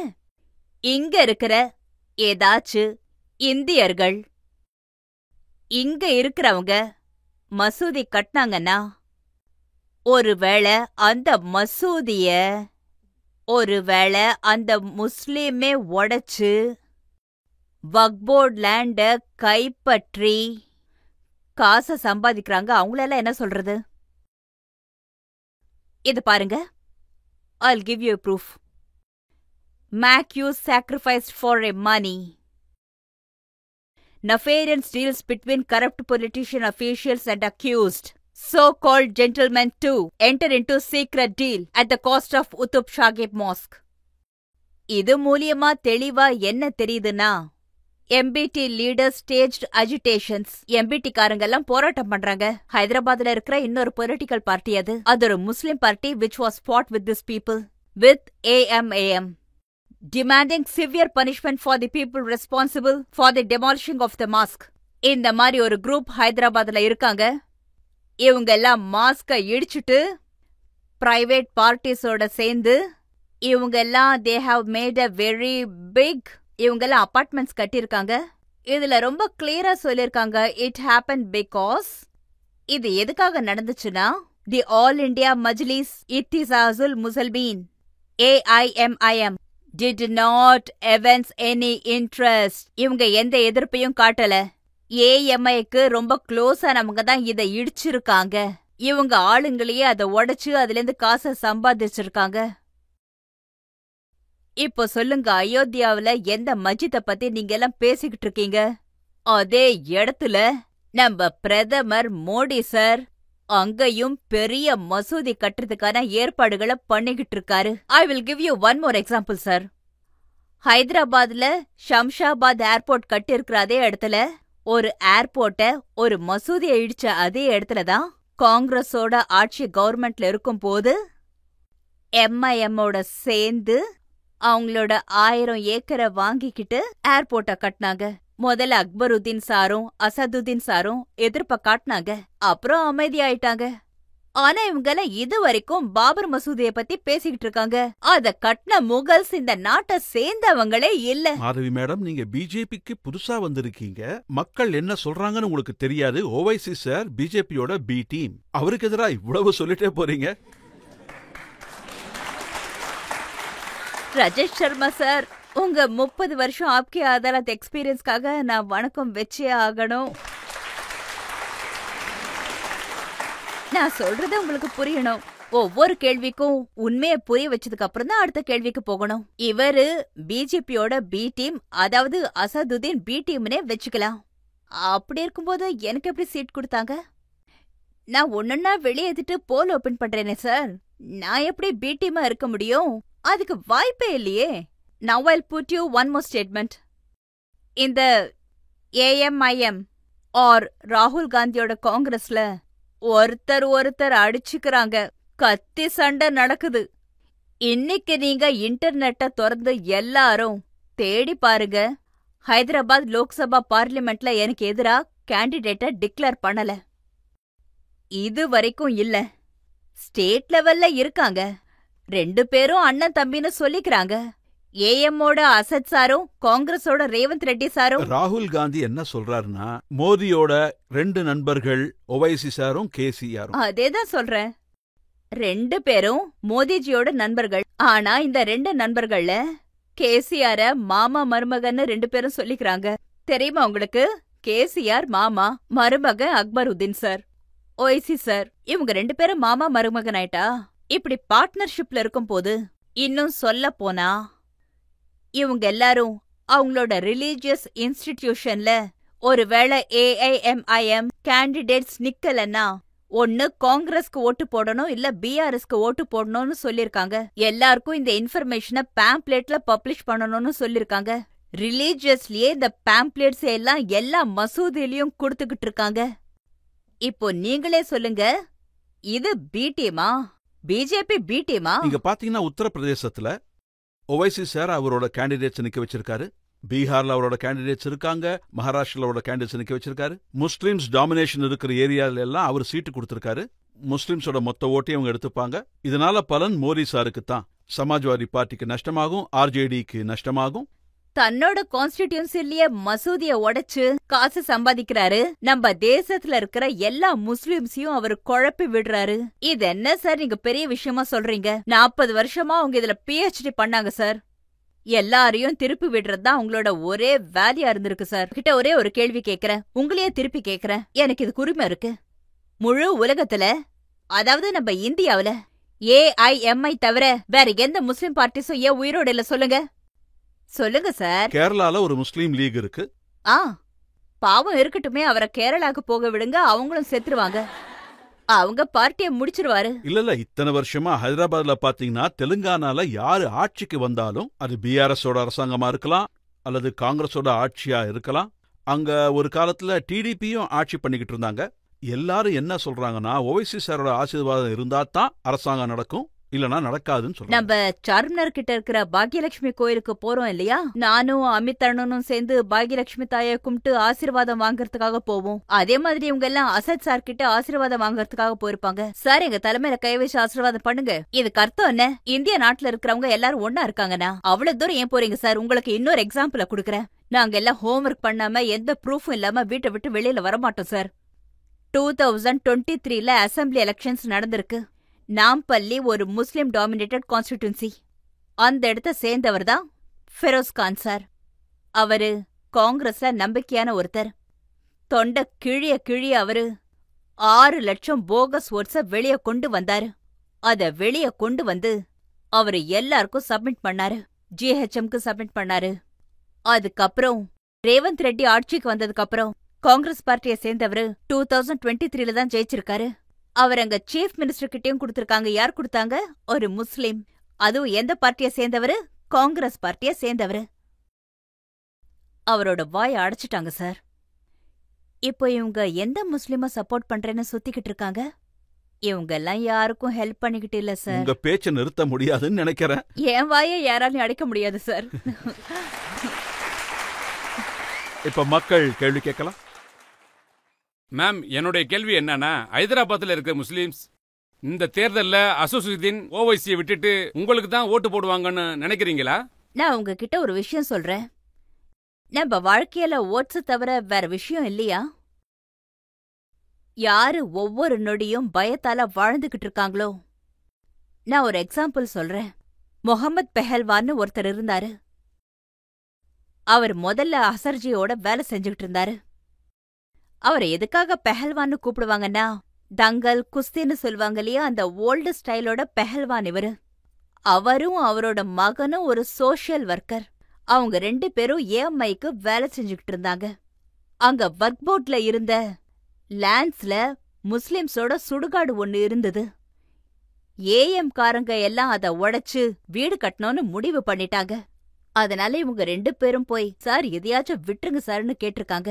இது ஒர்க் போர்டோடது, இதெல்லாம் பண்ணக்கூடாதுன்னு நம்ம குரான்ல இருக்குன்னு இவங்க கேட்டிருக்காங்க. பெஹல்வானுங்கிறவரு இத போய் கேட்டிருக்காரு. அப்ப அவங்களுக்குள்ள பிரச்சனை நடந்திருக்கு. அக்பருதீன் ஜிக்கும் ஓவைசி ஜிக்கும் எப்படி பிரச்சனையை தூண்டி விடணும்னு ரொம்ப நல்லாவே தெரியும். அம்மா தங்கச்சி எல்லாம் திட்டிட்டு இருந்தா பெஹல்வான் சார் சும்மாவா இருப்பாரு? நீங்களே சொல்லுங்க. அதனால அவரோட பையனுக்கு ரொம்பவே கோபம் வந்துருச்சு. அவங்க எல்லாம் ரொம்ப வீரமானவங்க. இந்த பையன் வேற சின்ன பையன், அதனால தாங்கிக்க முடியல. அக்பருதீன அடிச்சுட்டான். அதுக்கப்புறம் என்னாச்சு? இத்தனை வருஷம் அவன் ஜெயிலே இருக்க வேண்டியதா போயிடுச்சு. சின்ன சின்ன மதர்ஷா நடத்துறவங்க ஏழை வீட்டை சேர்ந்தவங்களோட நிலைமை என்ன ஆகும்னு நீங்களே நினைச்சு பாருங்க. ஒருவேளை நாங்க ஓட்டு போட்டாதான் இதெல்லாம் பண்ணுவோன்னு நான் சொன்னேன்னா அப்போ எங்களுக்கும் அசர்ஜிக்கும் எந்த வித்தியாசமும் இருக்காது சார். நம்ம மோடிஜி பிரைம் மினிஸ்டர் உஜ்வலா திட்டத்தை கொண்டு வரும்போது பெண்களுக்கு சிலிண்டர் கொடுக்கற ஸ்கீம் அது. சிலிண்டருக்கு மேல முஸ்லிம்ஸோட சிலிண்டர் இது சீக்ஸோட சிலிண்டர், இது ஹிந்துக்களுதுன்னு எழுதினாரா? அவரு பெண்களோட நன்மைக்காக தான் சிலிண்டர்ஸ கொடுத்திருக்காரு. அதுல மேக்ஸிமம் பெர்சன்டேஜ் ஆஃப் சிலிண்டர் முஸ்லிம் வீட்ல இருக்கிற பெண்களுக்கு தான் போயிருக்கு. I have a date also which I let you know. அவர் கொடுத்ததுக்கு காரணம் அவருக்கு ஏழ்மையின் வலி என்னன்னு தெரியும். அவர் அம்மா அனுபவிச்ச கஷ்டத்தை வேற யாரும் அனுபவிக்க கூடாதுன்னு அவர் நினைச்சிருக்காரு. யாரும் கஷ்டப்படுறத அவர் பார்க்க கூடாதுன்னு நினைக்கிறாரு. சார், நாங்க இந்த மனசோட தான் வேலை செய்யறோம். எல்லா அப்பாவி பெண்களும், வீட்ல இருக்கிற பெண்களும், இல்ல எல்லா முஸ்லிம்களும், ஏழை முஸ்லிம்கள் எல்லாரும் தயவு செஞ்சு முழிச்சுக்கோங்க. நீங்க ஆட்சிக்கு கொண்டு வந்த ஆளுங்களே உங்க மேல உட்கார்ந்துகிட்டு உங்கள கொடுமைப்படுத்திக்கிட்டு இருக்காங்க. தப்பான வதந்திங்களை பரப்புறாங்க. மாதவி மேடம், நீங்க இப்ப தேர்தல் களத்துல இருக்கீங்க, ஓட்டுகளை கேட்டுத்தானே ஆகணும். உங்க கான்ஸ்டிடியூவன்சில முஸ்லிமோட ஓட்ஸ் வேண்டாம்னா நீங்க எப்படி ஜெயிப்பீங்க? சார், இவங்க பீஃபோட பேரை வச்சு ஓட்ட கேக்குறாங்க, அயோத்தியா ராமர் கோவிலை வச்சு ஓட்ட கேக்குறாங்க, பாபரி மசூத் விஷயத்த தூண்டி விட்டு ஓட்ட கேட்பாங்க. இதுக்கு பேரெல்லாம் ஓட்டா சார்? நீங்க உஸ்பாகிஸ்தான உருவாக்க போறீங்களா என்ன? நீங்க ஜின்னா கூட இல்ல, ஜின்னாவோட அப்பா ஆயிட்டு இருக்கீங்க. முஸ்லிம்ஸ் உங்களுக்கு ஓட்டு போடுவாங்களா இல்லையா, அத சொல்லுங்க சார். முஸ்லிம்ஸ் எங்களுக்கு நிச்சயமா ஓட்ஸ் கொடுப்பாங்க. ஆனா நாங்க அதுக்காக வேலை செய்யல. நீங்க இத தெரிஞ்சுக்கிட்டே ஆகணும். உங்க பார்ட்டியோட எம்எல்ஏ டி ராஜா சிங், அவரு கோஷ் மஹலோட எம்எல்ஏ. ஆமா. அவர் என்ன சொல்லியிருக்காருன்னா, ஹைதராபாத்ல எங்களுக்கு முஸ்லிம்ஸோட ஓட்ஸ் தேவையில்லை. முஸ்லிம்ஸ் கிட்ட நாங்க ஓட்டு கேட்கறதுக்கு செலவு பண்ற அந்த எனர்ஜிய நாங்க ஹிந்துஸ் கிட்ட காட்டினா நல்லா இருக்கும்னு அவர் சொல்றாரு. ஆமா. அவரோட முதல் சென்டென்ஸை எடுத்துக்குவோம். எங்களுக்கு ஹைதராபாத்ல முஸ்லிம்ஸோட ஓட்டுகள் தேவையே இல்ல. அவங்க ஓட்ஸ் போட வேண்டான்னு அர்த்தம் கிடையாது. அத சரியான வழியில நீங்க புரிஞ்சுக்கங்க. அவரு என்ன சொல்ல வராருனா, ஒரு கான்ஸ்டிடியூன்சியில கிட்டத்தட்ட 10 லட்சம் ஹிந்துஸ் இருக்காங்க. ஹசாதுதீன் சார் 5 லட்சம் 15 ஓட்டோட ஜெயிக்கிறாருன்னா, நாம ஜெயிக்கிறதுக்காக 10 லட்சம் ஹிந்து ஓட்ஸ் நமக்கு பத்தாதா? அவரு இததான் சொல்ல வந்தாரு. அத நீங்க வேற மாதிரி சொல்லிக்கிட்டு இருக்கீங்க சார். அவரு கண்டெஸ்ட் பண்ணலாம் நினைச்சாரு, ஆனா டிக்கெட் உங்களுக்கு கிடைச்சிட்டு, அதனால அவரு டென்ஷன் ஆயிட்டாரு. சார், இது ராஜா சிங் அண்ணனோட பிரச்சனை கிடையாது. முழு நாட்டிலயும் ஒரு பெண்மணிக்கு வாய்ப்பு கிடைக்கும் போது கொஞ்சம் இந்த மாதிரி பிரச்சனை இருக்கதான் செய்யும் சார். சார், இது விமன் எம்பவர்மெண்ட் இஷ்யூ சார். எல்லா இடத்துலயும் இப்படிதான். வீட்டை எப்படி இப்ப நம்ம சொல்றோம்ல, பொம்பளை பிள்ளைங்களுக்கு நிறைய நகை போடுவாங்க, ஆம்பளை பசங்க எல்லாம் கோச்சுக்கிட்டு உட்காராங்களா இல்லையா சொல்லுங்க. சோ அதே மாதிரிதான் வீட்டு பிரச்சனை இது. ராஜா அண்ணா கொஞ்சம் கோவமா இருக்காரு. பரவாயில்ல, எங்க கூட சேர்ந்து வேலை செஞ்சுக்கிட்டு தான் இருக்காரு. நேத்து கூட அவங்க வீட்டுக்கு போனேன். ராஜா அண்ணனோட வைஃப நான் சந்திச்சேன். அட, என்ன ஒரு விமன் பவர் தெரியுமா? அம்மா, நாங்க உன் கூட வரோம், நான் உன் கூட துல்பேட்ல முழுக்க முழுக்க உங்க கூட கேம்பெயினிங் பண்றோம்னு சொன்னாங்க. பெண்களோட பலம் எல்லாம் ஒன்னா சேருது. அதுதான் மோதிஜிக்கும் வேணும். 33.3 ரிசர்வேஷனை கொண்டு வரணும்னு சொல்றாரு. ஏன்னா பெண்களோட பலத்தை ஒன்னா கொண்டு வரணும், பெண்கள் எல்லாரும் வெளியில வரணும். ஹைதராபாத்தோட மக்களுக்கு என்ன மெசேஜ் கொடுக்கணும்னு நினைக்கிறீங்க? இத நீங்க பாட்டு மூலியமா சொன்னா இன்னும் நல்லா இருக்கும். లేచింది నిద్ర లేచింది మహిళా లోకం, దద్దరిల్లింది పురుష ప్రపంచం. இதுக்கு அர்த்தம் பெண்கள் விழிச்சுக்கிட்டாங்க, ஆம்பளைங்க அங்கேயே நடுங்க ஆரம்பிச்சுட்டாங்கன்னு. ஒரு பிரேக் எடுத்துக்கலாம். பிரேக்குக்கு அப்புறம் மாதவி மேடத்தோட வழக்கைய தொடருவோம். இந்த மாதிரி ஒரு ஆளு தாய்நாட்ட அம்மான்னு சொல்ல மாட்டேங்கிறான். அவன் தன்னோட அக்கா தங்கச்சிங்களை பாதுகாப்பா எப்படி பாத்துக்குவான் சார்? போங்க சார்.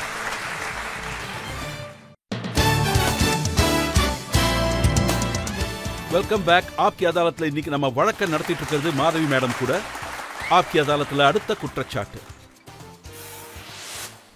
ஆப்கி அதாலத்ல ஹைதராபாத்ல இருந்து வந்த பிஜேபியோட நம்பிக்கை நட்சத்திரம் மாதவி லதா மேல அடுத்த குற்றச்சாட்டு என்னன்னா, முஸ்லிம்களோட குடும்பத்துக்குள்ள நுழைய பாக்கறாங்க. மாதவி மேம், பிஜேபி ஆளுங்க என்ன சொல்றாங்கன்னா, 3 தலாக் எதிரா அவங்க போராட்டம் நடத்தின போதுதான் நாங்க எல்லாருமே அவங்கள நோட்டீஸ் பண்ண ஆரம்பிச்சோன்னு சொல்றாங்க.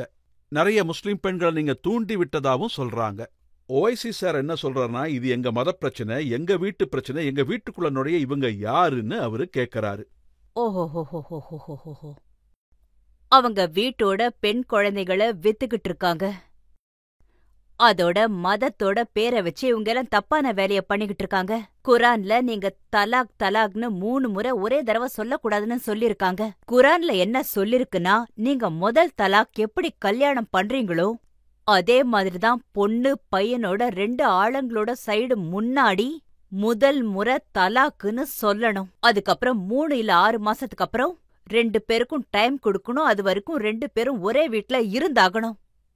ஏன்னா எந்த மதமும் ஒரு கல்யாணத்தை உடைக்கணும்னு நினைக்காது.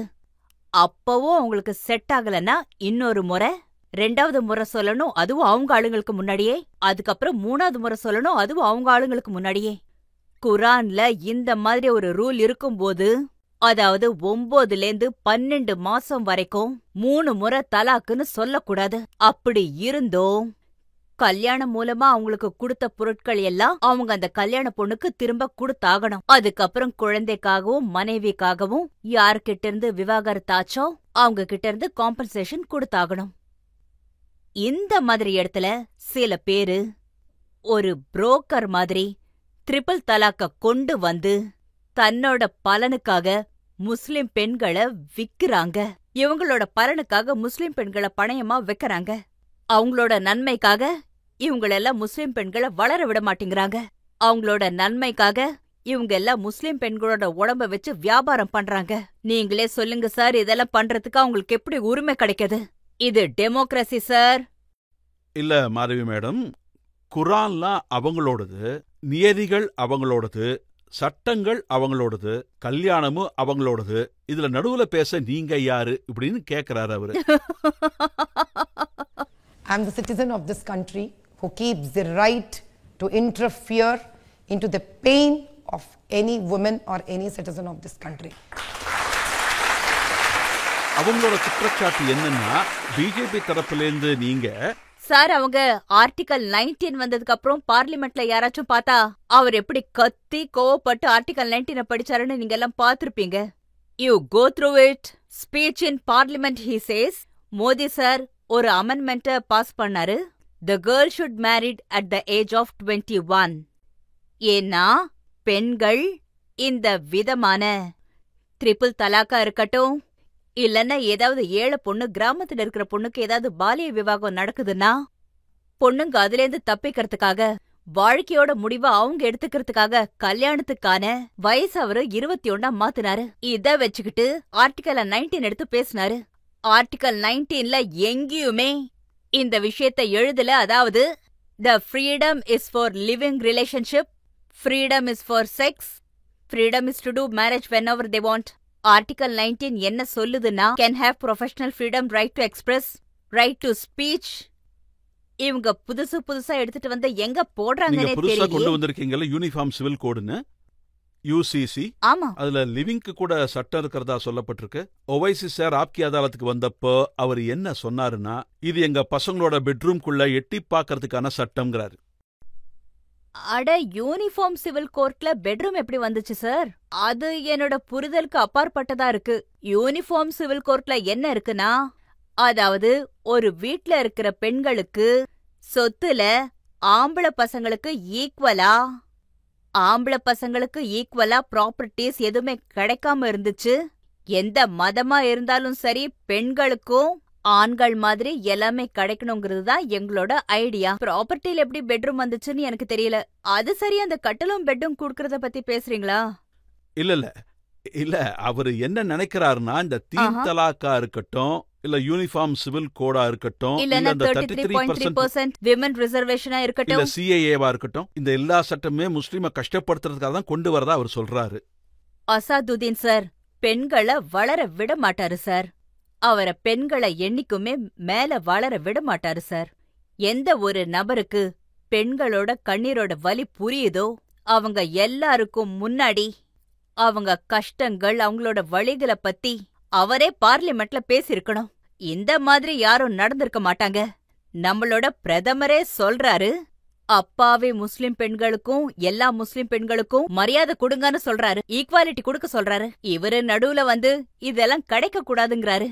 இப்ப அவரு யாரோட எதிரின்னு நீங்களே சொல்லுங்க சார். இல்ல அவர் உண்மையிலே என்ன சொல்ல வராருன்னா, இந்த மாதிரி சட்டங்கள்லாம் வந்துடுச்சுன்னா, இதெல்லாம் வந்துச்சுன்னா எங்க அடையாளங்கள் மொத்தமா அழிக்கப்படும்னு அவர் சொல்றாரு. முஸ்லிம்ஸே இருக்க மாட்டாங்கன்னு அவர் சொல்றாரு. அசட்ஜியோட அடையாளம் மட்டும்தான் வெளியில வரும். சோ அவர் என்ன சொல்ல வராருன்னா, முஸ்லிம் பெண்கள் என்னைக்குமே வளர்ச்சி அடையக்கூடாதுன்னு அவர் என்ன சொல்ல வராருன்னா, முஸ்லிம் பெண்களுக்கு என்னைக்குமே சுதந்திரம் கிடைக்க கூடாதுன்னு. என்ன சொல்றாருன்னா, ஹிஜாப் போட்ட ஒரு பொண்ணு இந்த நாட்டோட பிரைம் மினிஸ்டர் ஆகணும்னு ஆசைப்படுறேங்கிறாரு. பெனாசர் புர்கா போடலையே. அவங்க இந்த புர்கா போடாம ஃபேஸ் மாஸ்க் இல்லாம தானே ஆனாங்க. எதுவும் போடாம பெனாசர் பிரதமர் ஆகலாம். அதுவும் சவுதி அரேபியால மிஸ் சவுதி அரேபியா கூட வரப்போறாங்க. Do you know that? இப்போ சவுதி அரேபியால மிஸ் சவுதி அரேபியா காம்படிஷன் நடக்குது. அப்படின்னா அதெல்லாம் இஸ்லாம் கண்ட்ரி இல்லையா சார்? இவங்க மதர்ஷால படிக்க வைக்க மாட்டாங்க. 25 வருஷமா ஆர்டிகல் 13 ஒன்னு இருக்கு, அதை உபயோகப்படுத்த மாட்டாங்க. ஆனா பிரதமர் ஆனதுக்கு அப்புறமும் பெண்களோட முகம் வெளியில தெரியக்கூடாதுன்னு நினைக்கிற ஒரே ஒரு ஆளு இவரு மட்டும்தான் இருக்க முடியும். Wow wow sir. அதனாலதான் சொல்றேன் ரஜத் சார், பாரத மாதா வாழ்கன்னு எப்பவும் என் வாயில வராதுன்னு சொல்ற நபர் இவர். என் கழுத்துல நீங்க கத்திய வச்சு மிரட்டினாலும் பாரத மாதா வாழ்கன்னு நான் சொல்ல மாட்டேன்னு சொல்றாரு. தான் வாழ்ற பூமியே தாய்னு சொல்ல முடியாதவன் தான் மதத்துல இருக்கிற பெண்களுக்கு என்ன வளர்ச்சியை கொடுப்பான் சார்? என்ன சார் நீங்க? எனக்கு இப்போ ஒரு விஷயம் புரிஞ்சு போச்சு. ஹைதராபாத்ல முஸ்லிம் பெண்களோட ஓட்டு உங்களுக்கு கண்டிப்பா கிடைக்கும்னு தான் நான் நினைக்கிறேன். அங்க இருக்கிற முஸ்லிம் பெண்களோட ஓட்டு உங்களுக்கு கண்டிப்பா கிடைக்கும் சார். யாரு இதுல இருந்து வெளியில வரணும்னு நினைக்கிறாங்களோ அவங்க எங்களுக்கு கண்டிப்பா ஓட்டு போடுவாங்க சார். இப்ப உங்கள ஒருத்தர் கேள்வி கேட்கணும்னா கேட்கலாம். உங்ககிட்ட என் கேள்வி என்னன்னா, ரீசெண்டா ஓவைசி சார் முக்தார் அன்சாரி இறந்ததுக்கு அப்புறம் அவர் வீட்டுக்கு இரங்கல் தெரிவிக்க போனாரு. அத உங்க பார்ட்டி ஒரு அரசியல் பிரச்சனையா மாத்திட்டீங்க. ஏன் மேடம்? அங்க அவர் என்ன சொன்னார்னு உங்களுக்கு நான் சொல்றேன். சொல்லுங்க. அவர் இரங்கல் தெரிவிக்க போகும்போது ஒவைசி சார் என்ன சொன்னார்னா, இன்ஷா அல்லாஹ் இந்த இருட்டு நீங்கி ஒளி கண்டிப்பா வரும், இங்க ஃபிரோன்னா மூசா கண்டிப்பா வருவாரு. அருமையா சொன்னார் சார். இவரை பத்தி நாம இன்னொரு அருமையான விஷயத்த தெரிஞ்சுக்க வேண்டியிருக்கு. இவங்களுக்கு முக்தார் மாதிரி 8 பேரை கொன்னவங்க தேவை. Indian express Asaduddin OSS booked for citizen over extending legal eight to அலெஜ்ட் ISIS members. இப்போ சொல்லுங்க, இதுதான் முஸ்லிம்ஸோட சட்டங்களா? அவர் இப்ப திருந்திட்டதா அவங்க சொல்றாங்க. அப்படியா? இல்ல அது மேல கேஸ் நடந்துகிட்டு இருக்கு. 8 கொலை பண்ணிட்டு திருந்திட்டாரா? ஆட என்னப்பா இது, இன்னும் இவங்கள விட்டோன்னா அங்கேயே கொலை பண்ணிக்கிட்டு அங்கேயே சுத்திக்கிட்டு இருப்பாங்க போல இருக்கே. அதுக்கும் முக்தார் அன்சாரிக்கும் எந்த சம்பந்தமும் இல்ல. அந்த ஏரியால முக்தார் அன்சாரிய பார்லிமெண்ட்டுக்கும் தேர்ந்தெடுத்தாங்க. ஒருவேளை ISIS மெம்பர்ஸ என்ன சொல்றது, உதவி பண்ற அசத் சார் 40 வருஷமா ஜெயிக்கும் போது 8 கொலை பண்ற முக்தார் சார் எப்படியோ ஜெயிச்சிட்டாலும் ஆச்சரியப்படுறதுக்கு ஒண்ணுமே இல்ல சார். இதுல கவலைப்படுறதுக்கு கூட ஒரு விஷயமும் இல்ல சார். அதனாலதான் நான் சொல்லிக்கிட்டு இருக்கேன். அதனாலதான் Asad is not B team of பிஜேபின்னு சொல்லிக்கிட்டு இருக்கேன். நீங்க என் வாயிலேருந்து வார்த்தைகளை புடுங்கிட்டீங்க. அசத், முக்தார் அன்சாரி இவங்க எல்லாரும் ஒருத்தர் இன்னொருத்தரோட பி டீம்ஸ். இவங்க ஒருத்தர் இன்னொருத்தருக்காக வேலை செஞ்சுக்கிட்டு இருக்காங்க. அதோட நல்ல ஆளுங்க மேல, ரொம்ப நல்ல ஆளுங்களான நம்ம தலைவர்களான மோடி சார் மேலயும் அமித் சார் மேலயும் இவங்க நாட்டுக்காக நல்லது செய்ய நினைக்கிறாங்க. மதத்தை இதுக்குள்ள திணிக்க அவங்க நினைக்கல. அவங்க மேல திரும்ப திரும்ப திரும்ப திரும்ப பொய்யான குற்றச்சாட்டுகளை போட்டுக்கிட்டே இருக்காங்க இவங்க. ஏன்னா எந்த முஸ்லிமும் உண்மையாவே அவங்கள காப்பாத்துறவரு மோடி சார்னு அவங்க நினைக்க கூடாதுன்னு அவர் நினைக்கிறாரு. நீங்க என்ன சொல்லிருக்கீங்கன்னா, அவுரங்கசீப் ரூல்ஸை விட ரொம்ப மோசமா இருக்கு, இங்கிலீஷ்காரங்க ரூல்ஸை விட ரொம்ப மோசமா இருக்கு, 2 பேரும் சேர்ந்து ஆட்சி பண்ற மாதிரி இருக்குன்னு சொல்லிருக்கீங்க. ஆமா. செங்கி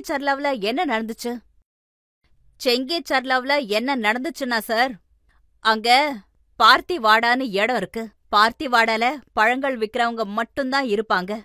அவங்கள நாங்கெல்லாம் பிட்டலுன்னு சொல்லுவோம். எங்களோட மொழியில நாங்க பிட்டலுன்னு சொல்லுவோம். ஒருவேளை நீங்க பாத்தீங்கன்னா அங்க இருக்கிற எஸ்டி மக்கள் பாவம் அங்க இருக்கிற எல்லாரையும் எந்த விதமான முன்னேற்றமும் அவங்களுக்குள்ள இல்ல. பழங்களை வித்து வித்தே அவங்களோட வாழ்க்கையே முடிஞ்சிருது. இவங்க எல்லாம் அவங்க பண்ண பெரிய பாவம் என்ன தெரியுமா? ஹோலி கொண்டாடுறது சார். அவங்க ஹோலி கொண்டாடினாங்க, பாட்டு போட்டிருக்காங்க. அங்க இருந்த பொண்ணுங்க ஆடிக்கிட்டு பாடிக்கிட்டு ஹோலி கொண்டாடினாங்க. அது என்ன அவ்வளவு பெரிய பாவமா சார்? அங்க இருந்த மசூதியிலிருந்து வெளியில வர இளைஞர்கள் எல்லாம் அவங்கள போட்டோஸ் வீடியோஸ் எல்லாம் எடுக்கிறாங்க. இவங்களோட பொண்ணுங்க ஹீஜாப் போட்டுக்கிட்டு வெளியில போனோம். அங்க ஹிந்து ஆளுங்க எஸ்டிய சேர்ந்தவங்க ஸ்டேட்டஸ்ல ரொம்ப குறைஞ்சவங்க. அவங்க குரலும் வெளியில கேட்காது. அவங்க அவங்க வீடுகளுக்கு முன்னாடி பாட்டை கேட்டுக்கிட்டு ஹோலியா கொண்டாடிட்டு இருக்காங்க. நீங்க அவங்கள வீடியோஸ் எடுக்கறீங்க. நல்ல வீட்டை சேர்ந்த பசங்க இப்படி பண்ணுவாங்களா சார்? சொல்லுங்க. அதோட இந்த 2 பொண்ணுங்களும் உங்களுக்கு ஒண்ணும் இல்லையா சார்? நீங்க ஒரு ஸ்டேட்மெண்ட் ஆச்சும் சொன்னீங்களா? இத பத்தி வாய திறந்தீங்களா? இல்ல அங்க போனீங்களா? ஆனா முக்தாரோட மரணத்துக்கு போய் இரங்கல் தெரிவிக்கிறீங்க. அங்க 8 பொண்ணுங்களோட தலையில காயம் ஏற்பட்டிருக்கு. அங்க இருக்கிற ஒரு பொண்ணு கர்ப்பிணி, பிரெக்னண்டா இருந்தா. அங்க நீங்க போகவே இல்லையே. அங்க நிலைமை ரொம்ப மோசமா இருந்துச்சு. நாங்க ஹாஸ்பிட்டலுக்கும் போன, கவர்மெண்ட் ஹாஸ்பிட்டல் இருந்தாங்க. பொண்ணுங்கள பாக்க போகணும்னு நினைச்சு, ஆனா போலீஸ் என்ன அங்க போகவே விடலையே. அப்புறம் எஃப்ஐஆர் வெளியில எடுக்க சொன்ன, பெட்டி கேசஸ் போட்டிருந்தாங்க. தலைய உடைச்சிருந்தாங்க. அதுக்கு பெட்டி கேஸ போடுவாங்க. உடனே எஃப்ஐஆர்ல போட்டிருக்கணும். உடனே அங்கிருந்த பார்த்திவாடா மக்கள் அவங்க காப்பாத்திக்கிறதுக்காக தலை உடைஞ்சதுக்கு அப்புறம் கூட அவங்க சண்டை போட்டிருக்காங்க. அதுக்கு 307 போட்டுட்டாங்க. அவங்க மேல மர்டர் கேஸ் போட்டுட்டாங்க. இதுக்கு பேர் டெமோக்ரஸின்னு சொல்லுவாங்களா சார்? ஒருவேளை அதுக்காக நாங்க குரல் எழுப்புனா எங்களை வேற ஏதாச்சும் சொல்றாங்க. அப்படின்னா இவர் அவுரங்கசீப் தான். பிரிட்டிஷ் ஆட்சி தான் நடக்குது. மக்களை எல்லாம் பிரிக்கிறீங்க. தூண்டி விடுற மாதிரி சொற்பொழிவை கொடுத்து மக்களை எல்லாம் பிரிக்கிறீங்களா இல்லையா? இந்த நாட்டுல ஹிந்து முஸ்லிம்ஸ் ஒன்னா இருக்கக்கூடாதுன்னு நீங்க நினைக்கிறீங்க. அப்பப்போ நல்ல விஷயங்களை பேசுங்க சார். ஒரு முறையாவது பேசுங்க. கேட்கணும்னு ஆவலா இருக்கேன். அப்பப்பயாவது பேசுங்க. அதுக்கப்புறம் நானே அங்க ஹாஸ்பிட்டலுக்கு போனேன். நேஷனல் நியூஸ்காரங்க வந்து என்ன கவர் பண்றாங்க. பக்கத்துல ஒரு அம்மா இருந்தாங்க. அவங்க அழ ஆரம்பிச்சிட்டாங்க. ஏன் அழறீங்கன்னு கேட்டேன். அவங்க என்ன சொன்னாங்கன்னா, 18 வயசு பையன், ஒரே ஒரு பையன், 2 நாள் ஆயிடுச்சு. அவன ஒரு முஸ்லிம் பையன் பஸ்ல பேக்யார்ட்ல வெட்டி இன்டெஸ்டைன்ஸ வெளியே தூக்கி போட்டுட்டான். இந்த விஷயம் சொல்லும் போது எனக்கே கஷ்டமா இருக்கு. ஏன்னு சொல்லுங்க? எல்லா முஸ்லிம்ஸும் இப்படி பண்ண மாட்டாங்களே. ஆனா பண்றவன் அவனுக்கு தண்டனை கிடைச்சே ஆகணும். இந்த மாதிரி விஷயம் எல்லாம் சொல்லும் போது எனக்கு கொஞ்சம் கூட பிடிக்காது. ஆனா உண்மை இதானே சார்?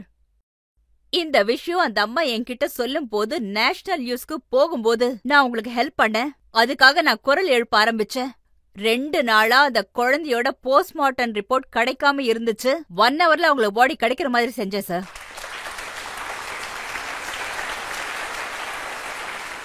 இப்ப நீங்க ஹைதராபாத்ல லோக்சபா எலெக்ஷன்ல நிக்க போறீங்க. எல்லா இஷ்யூஸையும் மக்களுக்கு முன்னாடி வைக்கிறீங்க. இதுல ஜெயிச்சு வந்தா அங்க இருக்கிற மக்களுக்கு நீங்க ஏதாவது நல்லது செய்வீங்களா? நல்லது என்ன சார்? இது வரைக்கும் அவங்க இருட்டுல இருக்காங்க. எல்லாத்தையும் நான் வெளிச்சத்துக்கு கொண்டு வருவேன் சார். அவங்களுக்கு உதிக்கிற சூரியனோட வெளிச்சம் எப்படி இருக்கும்னு நான் காட்டுவேன் சார். அவங்க எல்லாருக்கும் காட்டுவேன். இத ஒரு ஹிஸ்டரியா கிரியேட் பண்ணுவேன். இந்த இந்திய நாட்டுல ஹிந்துவும் முஸ்லிமும் அண்ணன் தம்பியா இருக்க முடியும்.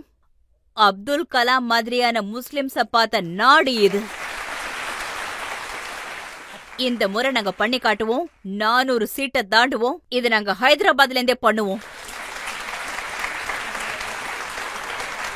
அது மட்டும் கிடையாது. மோடி சார் சொன்ன மாதிரியே இது கூட நான் நிரூபிச்சு காட்டுவேன். அதாவது மோடி சார் சொன்ன மாதிரி சப்கா சாத் சப்கா விகாஸ்.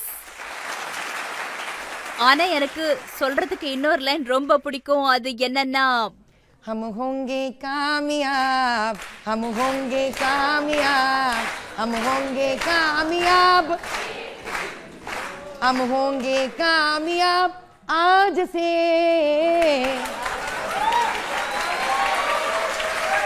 ओहो मन में है विश्वास, पूरा है विश्वास, हम होंगे कामयाब आज से। हम चलेंगे साथ साथ, डाले हाथों में हाथ, क्योंकि सबका साथ परफेक्ट। இன்னொரு பிரேக் எடுத்துக்கலாம். பிரேக்குக்கு அப்புறம் மாதவிலதா மேல வழக்குகளையும் கேள்விகளையும் தொடரலாம். இவங்க வெளியில அரசியலை பத்தி சொல்லுவாங்க, இது ஒரு டெங்குன்னு. சார் நான் ஒண்ணு சொல்றேன், எந்த தர்மத்தை டெங்குங்கிறாங்களோ அதை வச்சே ஒரு நாள் மேல போய் இவங்க சேர்ந்துருவாங்க.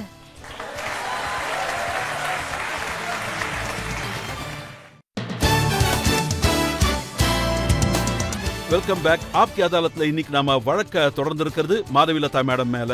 அடுத்த குற்றச்சாட்டு என்னன்னு பார்ப்போம். ஆப்கி அதாலத்ல ஹைதராபாதோட பிஜேபியின் நம்பிக்கை நட்சத்திரம் மாதவி லதா மேல சொல்லப்படும் குற்றச்சாட்டு என்னன்னா, உறுதியா இந்துத்துவத்தை பின்பற்றவங்க. மாதவி மேடம், பெரும்பாலான மக்கள் என்ன சொல்றாங்கன்னா, நீங்க ரொம்ப உறுதியான இந்துத்துவவாதிங்கிறதுனால தான் அசதுதீன் ஓவைசி சாவுக்கு முன்னாடி உங்களை நிக்க வச்சிருக்காங்க. நான் எதுக்காக உறுதியா இந்துத்துவத்தை நம்புறேன்னா, ஏன்னா மக்கள் சேவைய மகேசன் சேவையா நாங்க உறுதியா நம்புறோம். நான் ஒரு ஹிந்துவாதி தான்.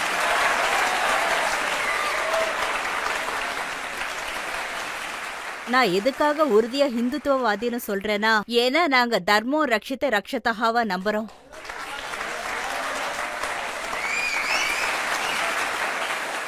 ஆனா இப்ப தமிழ்நாட்டோட ஒரு தலைவர் உதயநிதி ஸ்டாலின் அவருடைய ஸ்பீச்சில் என்ன சொன்னாருன்னா, டெங்கு மலேரியாவை நாம எப்படி அழிக்கிறோமோ அதே மாதிரி சனாதன தர்ம அழிச்சிடணும்னு சொன்னாரு. முழுமையா அழிக்கணும்னு அவர் சொல்றாரு. உதயநிதி ஸ்டாலின் சார் முதல்ல என்ன பண்ணோம் தெரியுமா? அவரோட அம்மாவும் அவரோட மனைவியும் வீட்ல பூஜை பண்ணிக்கிட்டு இருப்பாங்க தெரியுமா? முதல்ல அந்த பூஜாரிய காலி பண்ணிடுங்க. மனைவியும் அம்மாவும் தினமும் மகனோட பாதுகாப்புக்காக பூஜை அறையில ஆர்த்தி எடுத்துக்கிட்டே இருக்காங்க. ஆனா இவங்க வெளியில வந்து பாலிடிக்ஸ்ல இத டெங்குன்னு சொல்றாங்க. சார், நான் சொல்ற எந்த தர்மத்தை இவங்க டெங்குன்னு சொல்றாங்களோ, ஏதோ ஒரு நாள் அதுவே அவங்களுக்கு பிடிச்சிடும் சொல்றேன் பாருங்க.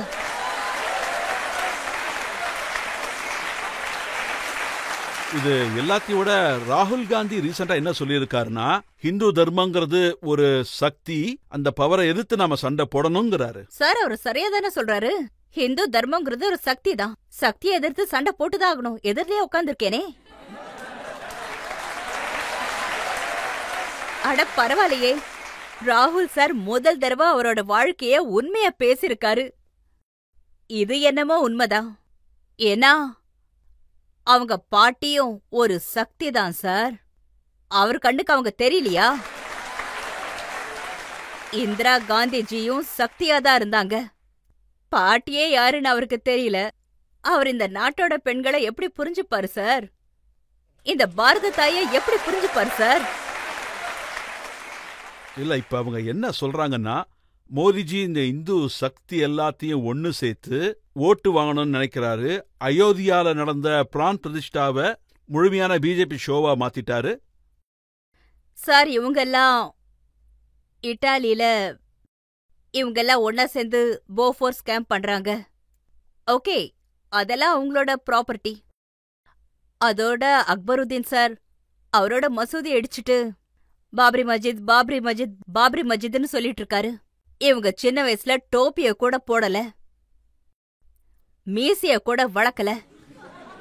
இப்போ இத எல்லாத்தையும் கரெக்டா பண்ணிட்டு முஸ்லிமா வராங்களாம்.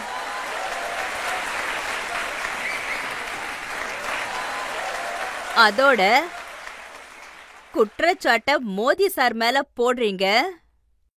அவர் எங்க ஹிந்துக்களுக்காக வரலாறுல எங்களுக்கு உரிமை இருக்கு. ஒரு ராமர் கோயில் கட்டணும், இவங்கெல்லாம் மெக்காக்கு போறது இல்லையா? நீங்களே எடுத்துக்கோங்க. இப்போ அசாதுதீன் சாரியே எடுத்துக்கோங்க. அவர் என்ன மெக்காக்கே போக மாட்டாரா? முதல்ல நீங்க எல்லாம் ஹைதராபாத்ல உடைச்ச மசூதிகளை அதெல்லாம் கட்ட வைங்க சார். கவர்மெண்ட் கிட்ட இருந்து முதல்ல அந்த லேண்ட் போர்ட்ஸ் எல்லாம் வாங்க வைங்க. ஹிந்துக்களுக்கு ஒரு கோயில் கட்டுறதுக்கு உரிமை இல்லையா? அப்புறம் எனக்கு ஒரு விஷயம் மட்டும் புரியல சார். என்னை விட பெரியவங்க நீங்களே எனக்கு புரிய வைங்க. இவரு பாகிஸ்தான்ல இருந்து வந்த முஸ்லிம்ஸ்காக கண்ணீர் விட்டு அழறாரு. ஆப்கானிஸ்தான்ல இருந்து வந்த முஸ்லிம்ஸ்காக அழறாரு. பங்களாதேஷ்ல இருந்து வந்த முஸ்லிம்ஸ்காகவும் அழறாரு. இங்க இருக்கிற முஸ்லிம்ஸ் பெண்களுக்காக 3 தலாக் யூசிசி சட்டங்களை கொண்டு வந்து அதுக்கும் அழறாரு. அவங்களோட மசூதிகளை இடிச்சிட்டு காசு சம்பாதிச்சுக்கிறாங்க. அப்புறம் பாபரி மசீதுக்காகவும் கண்ணீர் விட்டு அழறாங்க. ஜெய்ஹிந்துன்னு எழுதியிருந்தா வரலாற்ற மாத்துங்கன்னு அதுக்காகவும் சண்டை போடுறாங்க. ஆட நாட்டுல இவருக்கு என்னதான் பிரச்சனை சார்? அதனாலதான் நான் சொல்லிக்கிட்டு இருக்கேன் சார். ரசாகார்ஸ் போயிட்டாங்க. காசிம் ரஸ்பியோட விஸ்வாசிகள் இங்கதான் இருக்காங்க.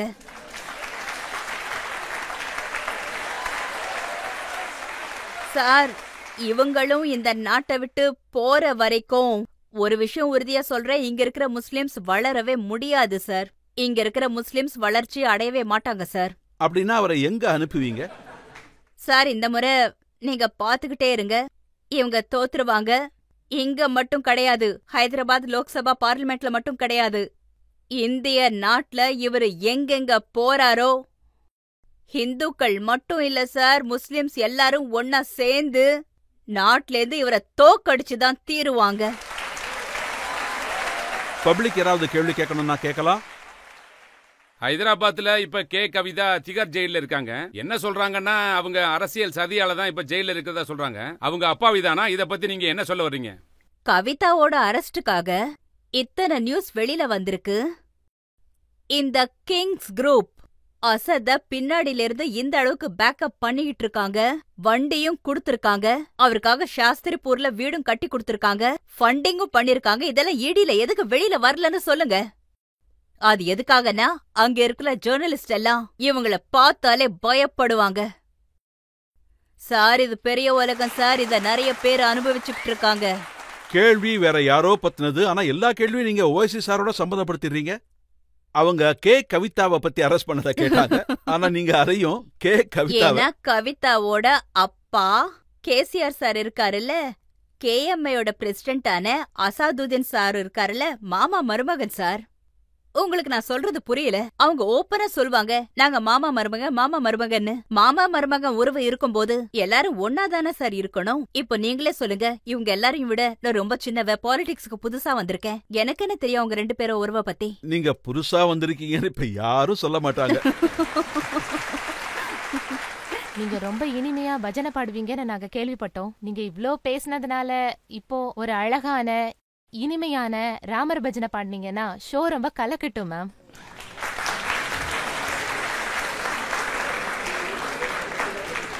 पायो जी मैंने राम रतन धन पायो, पायो जी मैंने राम रतन धन पायो, पायो जी मैंने राम रतन धन पायो.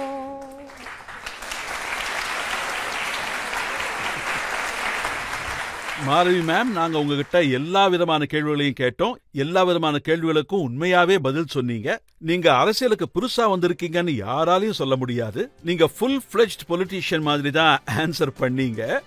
இப்போ ஒரு பிரேக் எடுத்துக்கலாம். பிரேக்குக்கு அப்புறம் ஆப்கி அதாலத்துல இன்னைக்கான ஜட்ஜ் சோனால் மான்சிங் அவங்க தீர்ப்பு என்னன்னு கேட்போம்.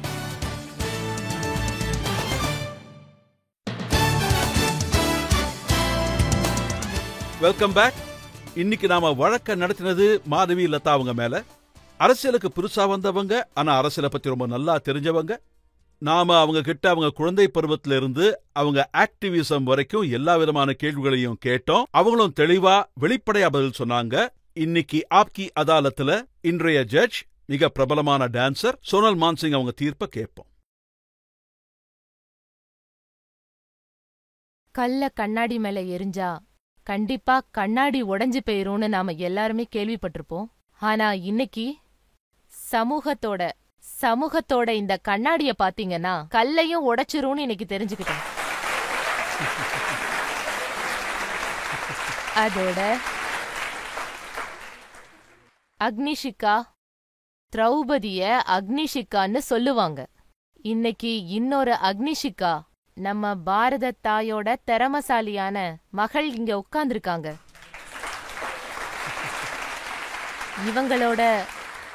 இவங்களோட எல்லா வார்த்தைகளிலுமே உண்மையோட வெளிச்சம் தெரியுது, தன்னம்பிக்கையும் ரொம்ப ஒளிமயமா தெரியுது. அது மட்டும் இல்லாம இந்த பாரத நாட்டோட மரியாதையும் எனக்கு தெரியுது. சப்கா சாத், சப்கா விகாஸ், சப்கா விஸ்வாஸ், சப்கா பிரயாஸ். மோடிஜி சொன்ன இந்த வார்த்தைகளை கடைபிடிக்கிறாங்க. உங்களுக்கு இன்னும் நிறைய புகழ் கிடைக்கணும். பாரத தாயோட பெயரையும் பெருமைப்படுத்துங்க.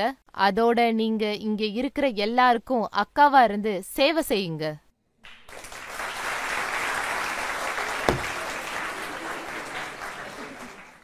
மாதவி லதா, நீங்க இதே மாதிரி மக்களுக்கான குரலை எழுப்பிக்கிட்டே இருக்கணும்.